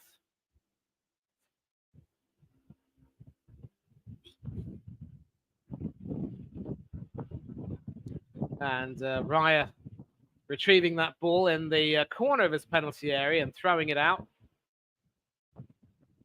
And that was, of course, Havertz who had controlled that, tried to send it forward to Trossard. Got the ball back from Trossard, and ended up passing it to Kivior. Now Magalhaes. Saliba. Partey. Saliba.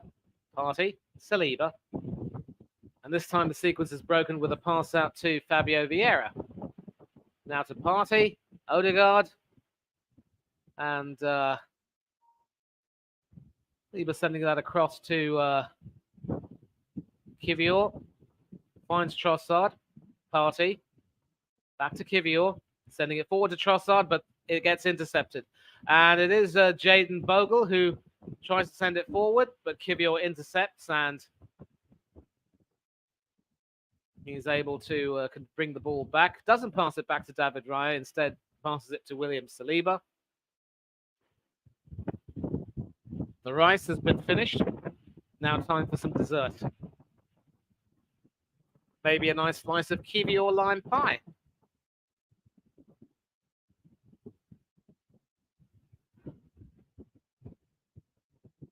Magalhaes.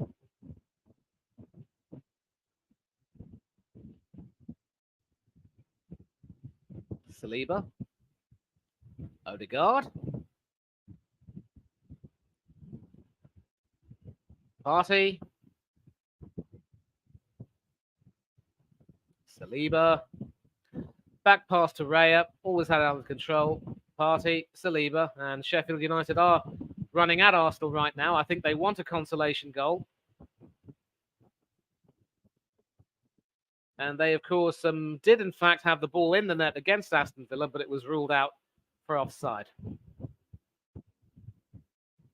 Aston Villa gaining a measure of revenge for that shock 1-1 draw at Villa Park.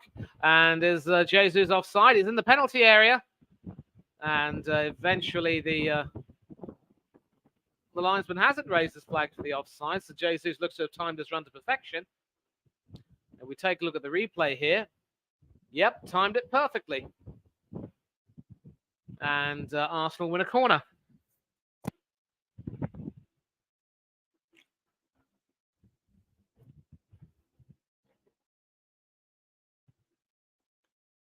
Six corners for Arsenal, none for Sheffield United. And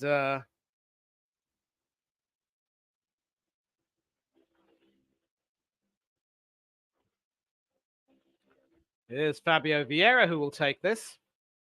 Not the best of corners, really, it has to be said. In any case, the referee has seen something in the penalty area he doesn't quite like, so the corner will be retaken for what it's worth. And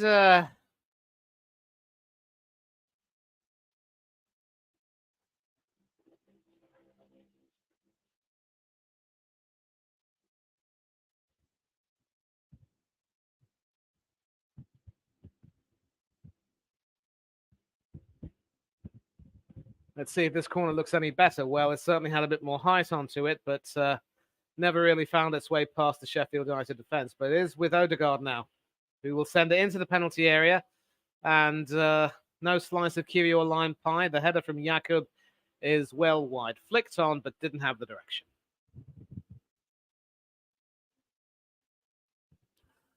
And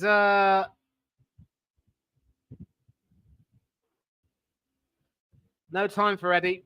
His the fifth substitution has already been made. Fabio Vieira, Gabriel Jesus, Thomas Partey, and Cedric Suarez, and now Leandro Trossard. So that's 5 substitutions that have been made. So no chance for Eddie Nketiah to come on and maybe score a goal. He'll always have his hat trick at the Emirates, though, against Sheffield United. And speaking of Nketiah, I do encourage you all to a pretty interesting passage of play here at Arsenal's half, because Sheffield United, credit to them, are trying to pin Arsenal back in their own defensive area. But eventually they end up clearing their lines. Kiwior trying to send it forward, but that will be intercepted. And Gustavo Hamer, they're trying to send it forward, but not very successfully. And Raya will clean everything up.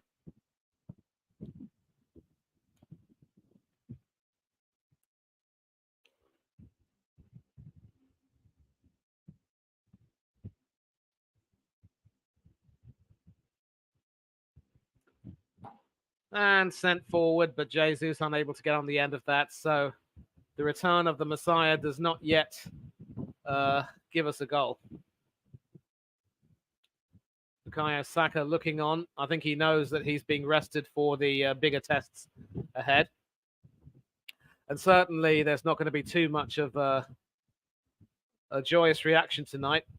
Yes, 6 goals have been scored. I think the fact that it's only been 1 goal that's scored might be a cause for disappointment for some Arsenal fans who are hoping for an attempt at the record of 9 or maybe even 10, setting a new benchmark for the Premiership, but not to be, I'm afraid. 10 minutes to go. You never know, though. Saliba. Odegaard passing it back to Saliba, retrieving it back from Saliba.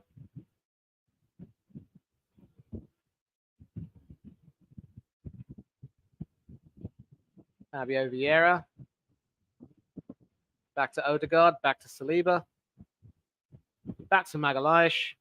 Havertz. Magalhaes again. More sideways B-Tech tiki-taka passing.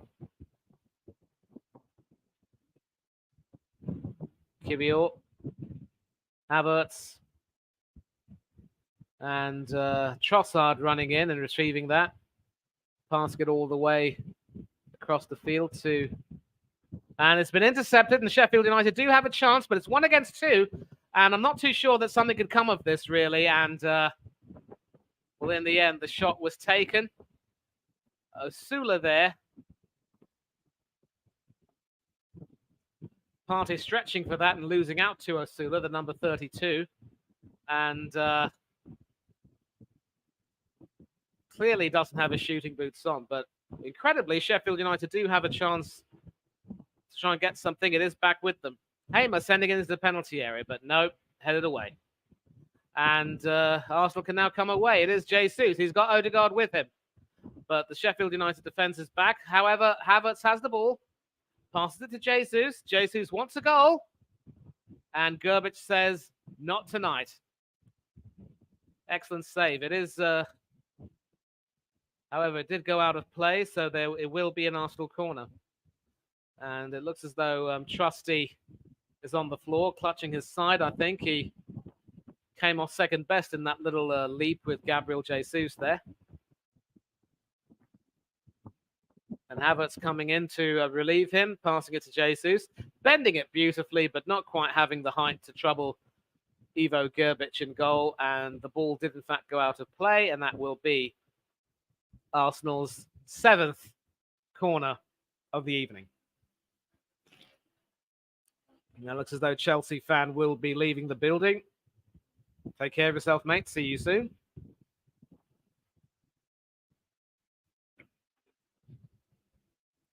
And Trusty's recovered from that fall and has woken up.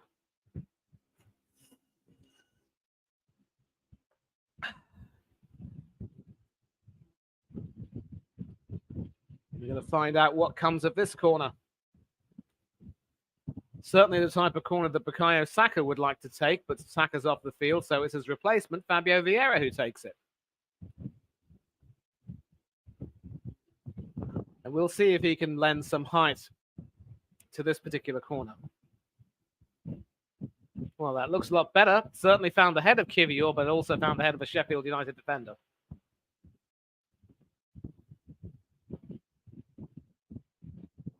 And Sheffield United once again trying their best to break free. It's probably no coincidence that since Thomas Partey came on, with the lethargy that's prevalent in his play, Sheffield United have managed to find a few openings. And in fact, Jayden Bogle is now all the way up. And I'm not too sure what Bogle was thinking, trying to shoot that way from that angle. Excellent work to get into the penalty area, but just that lack of quality in the final third. There's a reason why you're a defender, son. I think he was probably trying to, probably trying to use the outside of his right foot to see if he couldn't curl it beyond David Raya, but ended up giving it power instead of that finesse and precision. Into the final 6 minutes now, and Arsenal still have the ball, and the pockets of empty chairs at Bramall Lane have become even bigger. I think maybe a large number of Sheffield United fans have said, you know what, might as well stay till the end. And then it'll be up to the fans to decide if they either give the team both barrels or continue to applaud them. And not very well retrieved that by, I think that was Saliba, but Cedric Suarez is there to help clean up. And now Thomas Partey can try and continue to get some minutes into his legs. Attempted pass to Odegaard. It gets to Odegaard, but Baldock holds him off. Illegally, though, in the eyes of the referee. Arsenal free kick.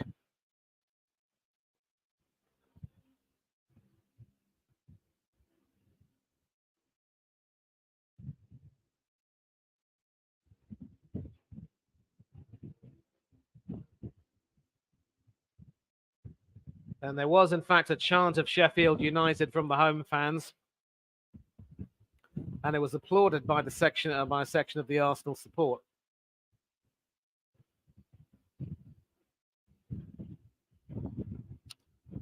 So into the last 5 minutes There will be stoppages. Magalhaes, Saliba, Vieira, and that was Havertz who passed it back to him. Saliba again now. Fabi Vieira had gone into the middle and tried to move forward. It does go into the penalty area, but Jesus sadly wasn't able to get to the end of that. But he does appreciate the pass, and I believe that was from Suarez. Ben White is, of course, off the field.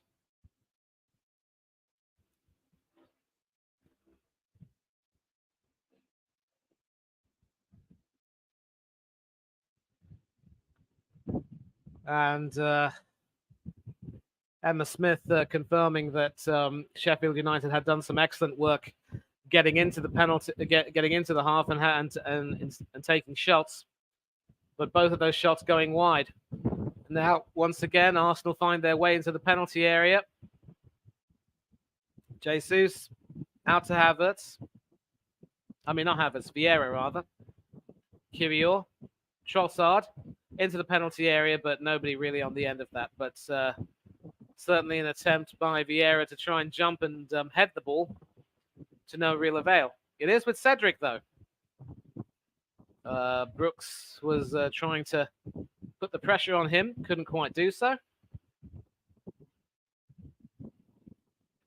Partey retrieving the ball from Havertz, sending it into the penalty area, finding Jesus. Is he offside? Yes, he is. Once again, the referee belatedly comes to the party by waving his flag.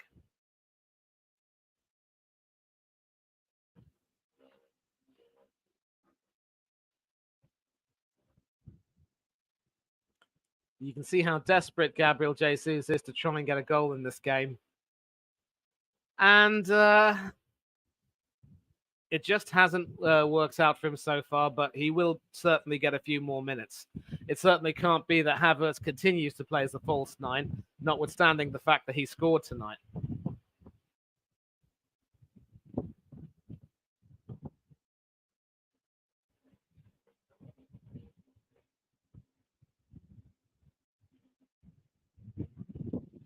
And Trossard now to Havertz.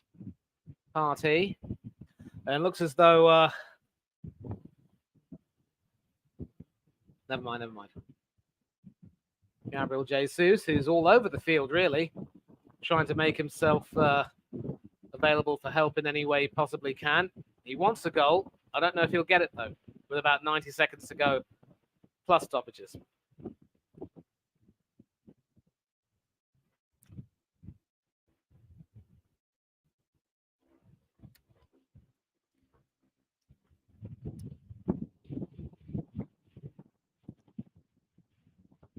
I think it is fair to say that Sheffield United have done a pretty good job in limiting the damage, but Arsenal have also pretty much taken their foot off the accelerator. And I think after that sixth goal from Ben White, it's been half an hour and Arsenal haven't scored.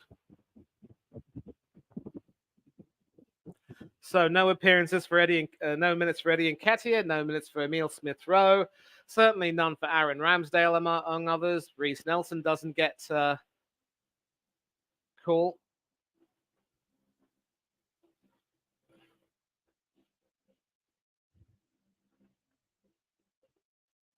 Into the last 30 seconds of normal time. The only question is how many minutes of stoppage time will be added.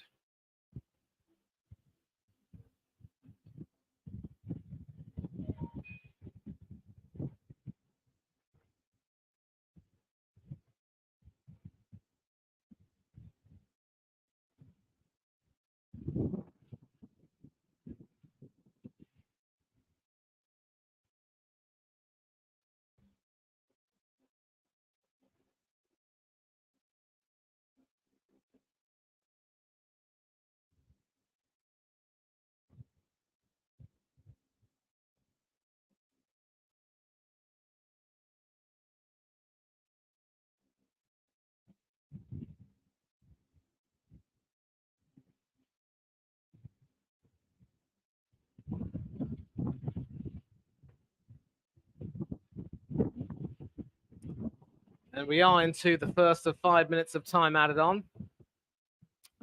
And I think Arteta might be a little bit worried about the fact that Arsenal haven't scored in over half an hour, but doesn't really change the result much. And I think it's fair to say that Arsenal have really been toying with them. But Partey, once again, some poor footwork there. Clearly the Ghanaian looking very leggy.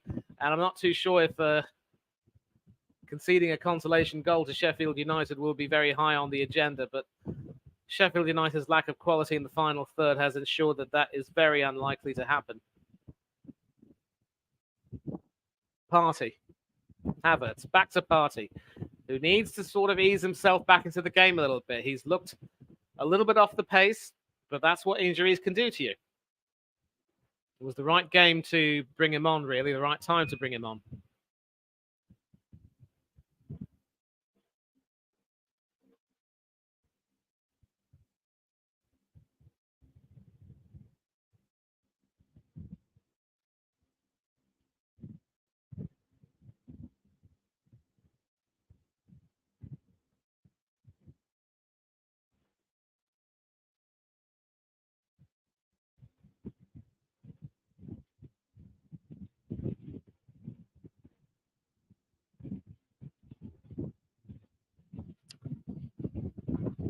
Three minutes left. It really is all over.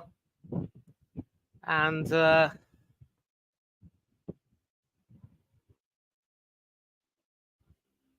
really nothing much more to say, really. I mean, once the goal started flowing, you really knew that there was only going to be one outcome. And in many ways, this has become a little bit boring.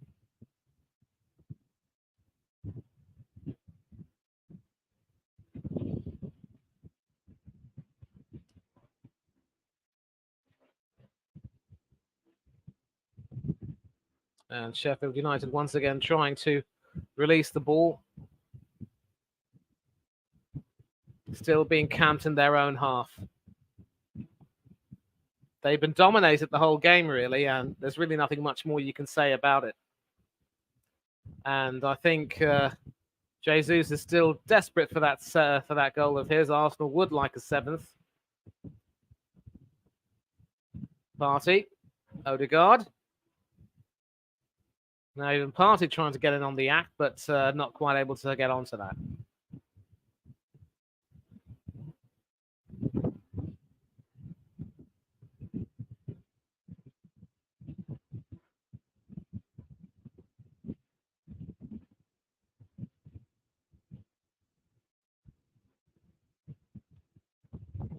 And nothing much to report except a foul on Gabriel Magalhaes, who's fallen to the turf, and that should be an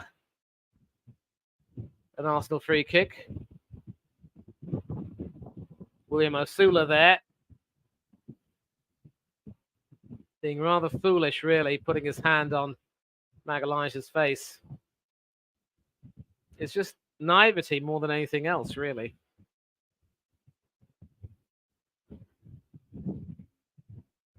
Cedric. Back to Cedric from Odegaard. Saliba. Last 40 seconds, a little bit of a kickabout, really. Partey. Havertz. Magalhaes. Back to Partey.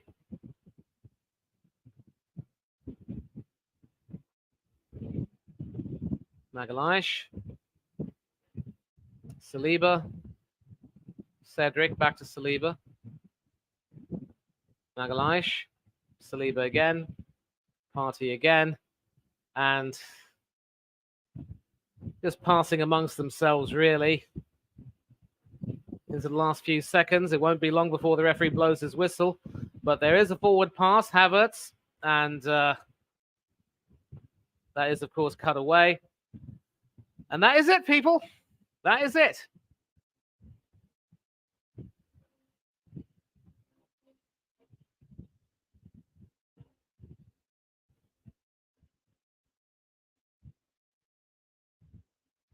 The scoreline says it all. Once again, Arsenal hitting their opponents for 6 on their travels. They did it to West Ham at the London Stadium. They've done it to Sheffield United at Bramall Lane. Who could be next? And after this, of course, is a meeting between us and Mr. B's team, Brentford. He has, of course, said that Brentford should be expected to perform a little bit better than Sheffield United have tonight. But on the evidence of this performance, it's really, really hard to see Arsenal letting up. But again, in the corresponding fixture, that proved to be a banana skin. There was, of course, some controversy in the form of VAR, the offside lines not being drawn. But Brentford also had their chances to beat us. And so, with a certain Paul Tierney assuming VAR duties, you can expect there to be some controversy. The only question is, will this be good controversy or will this be bad controversy? And Mr. B saying we will, yep, definitely a better challenge. And he is, of course, going on Luca's stream after this. And Luca's stream, Luca AFC TV, will be starting at about 20 minutes from now. So I think Mr. B will probably be taking a bit of rest and then going over there. I don't think I will be. Might be time for me to sleep. But nothing much to mention about the result. This is, of course, the way it was. And Spencer Stewart saying Arsenal with just 1 goal in the second half. They should be ashamed of themselves. Yeah, the game was actually won, as you said, before kickoff in a way. Could have gone for more maybe, but I think when Arteta took off Bukayo Saka, he obviously did that with an eye on protecting him for future tests to come up. And of course, bear in mind that later on this week, on the weekend, in fact, we will be taking on Brentford. And we also will have Porto on the 12th of March, a Tuesday, in the Champions League. We've got to overturn that pesky 1-0 deficit and try and beat this Porto team. But I tell you what, Porto thrashed Benfica yesterday in O Clásico, as they call it in Portugal. O Clásico, rather. And they do look ominous. And they certainly do know how to play in Europe. So we are going to have tougher tests. And if we crash out of the Champions League at the round of 16 stage, it will not look good, believe you me. I'm sure we will have done enough. We've already done enough to secure qualification for the next stage. Barring a dreadful, dreadful slump, we should qualify for the Champions League. And the Sheffield United players are sticking around to applaud those who stayed back to support the team, as they should. And so brings to an end this game, bringing to an end another week of Premier League action. Goals galore. Not quite the drama of Saturday, where we had several last-minute goals, but some fine games, certainly. Liverpool and Manchester City doing their bit to ensure wins for themselves, which means that this Arsenal win is only good enough to see us stay in third place. And had Liverpool and or City dropped points, we would have been higher in the table, possibly looking at the prospect of going top. But we could possibly go top by the end of this week if there is a draw between Liverpool and Manchester City. So we can certainly look to that. Sheffield United now have a goal difference of -50, and they look doomed, as do Burnley. Luton are still fighting hard. Everton and Forest just above them. Brentford also struggling in 15th. Not too much separating the bottom sides. As far as the top 4 and 5 are concerned, it's basically the top 3 into the 60s with Aston Villa and Tottenham on 55 and 50 points respectively. Spurs do have a game in hand, though, and if they beat Aston Villa at Villa Park, they will go above them. United, West Ham, Newcastle, 44, 42 and 40. Brighton and Wolves rounding off the top 10 with 39 and 38 points, respectively. And more and more people saying we could have gone for 8 or 10. I think Arteta just wanted to protect his players and ensure that there were no real silly risks taken. Possible transfer news for Brentford, this time trying to get Sargent from Norwich. Certainly, the Sergeant will lend some law and order to proceedings, maybe, for next season. Those poor fans should get a refund, in all honesty. I think some of them did get refunded after the Newcastle United game when they lost 8-0 under Paul Heckingbottom. And he will have to earn his stripes. And looking at Sheffield United's remaining fixtures, they might not even get 20 points by the end of the season. Well, already the epitaphs are being written for Sheffield United, and who could really blame those people writing them? They just look absolutely out of sorts, out of touch, and maybe once relegation is confirmed, they'll start to play with a bit more abandon and maybe pick up a few points on the way. You never know, Spencer. They could get 20 at least. We'll see what happens. In the meantime, though, I'm glad to have done this stream. Thanks a lot to Hannah for arranging this, and thanks to everyone in the chat who joined in. Spencer, LFC fan, LFC Online, Chelsea fan, Mr. B, of course, Hiver Football, Step C, and yeah, pretty much it. And we've certainly had a few views on this particular stream. I'm really glad that I was able to do this in memory of Stephen. And in addition to Burnley and Sheffield United, it really is hard to say. We will, of course, have to wait for news of Nottingham Forest's possible points deduction. I don't know if it will be Luton Town. At this particular stage, it will be very, very hard to call. They needed to get that point against Aston Villa, and they were looking likely to even win. But somehow Unai Emery's boys found a way to snatch those 3 points from Kenilworth Road, as did Arsenal earlier on in the season. And we did take our foot off the gas. And Mr. B, Hiver Football, saying that Everton could be relegated. I'm not too sure. I mean, I think the more I see of Everton, yes, they had the loss to West Ham and their former boss, David Moyes, was quite heartbreaking, especially with those late goals near the end. And of course, Luton have beaten them earlier this season. It could very well be that Nottingham Forest might end up getting relegated if they have some poor results. So for me, it's a little bit too close to call. And at this particular juncture, I will end this stream. We've been on now for close to 2 hours and 20 minutes. Confirmation of the final score. Arsenal smacking the Blades for 6. Odegaard within the first 5 minutes. A Jayden Bogle own goal on 13 minutes. Gabriel Martinelli equalising barely 90 seconds later. Kai Havertz making it 25, 4-0 before the half hour. Declan Rice making it 5-0 before the 40-minute mark. And before the hour, the 6-0 was completed with Ben White scoring not with his right, but with his left.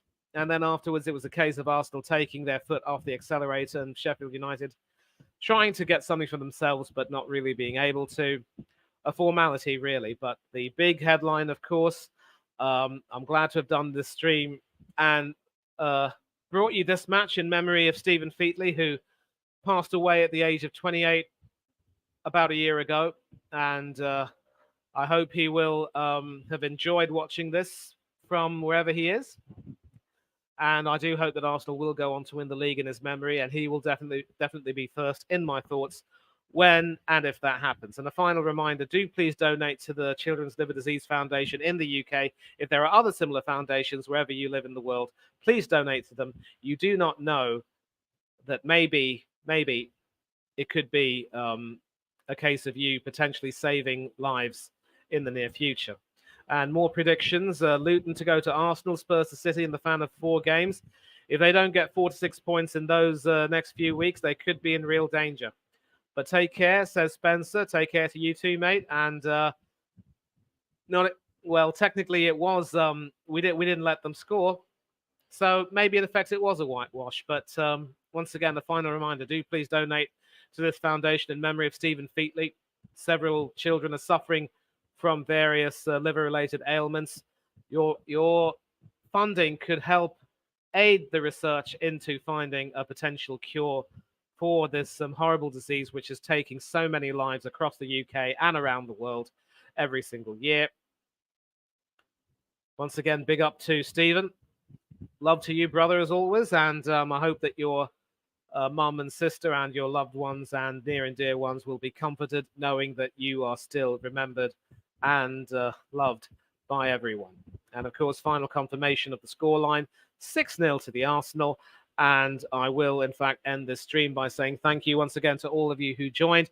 There will be some more streams coming up this week. Maybe we'll be doing a stream for the Champions League games coming up. That will, of course, be Hanno's call. I'm certainly looking forward to seeing Real Sociedad play against PSG in Spain. But until then, as always, take care of yourselves, stay safe and be happy, and don't do anything that I wouldn't do. But from me, as always, it is goodbye to thee, farewell to thee, rather, and goodbye, good night, and God bless to all of you. Cheers.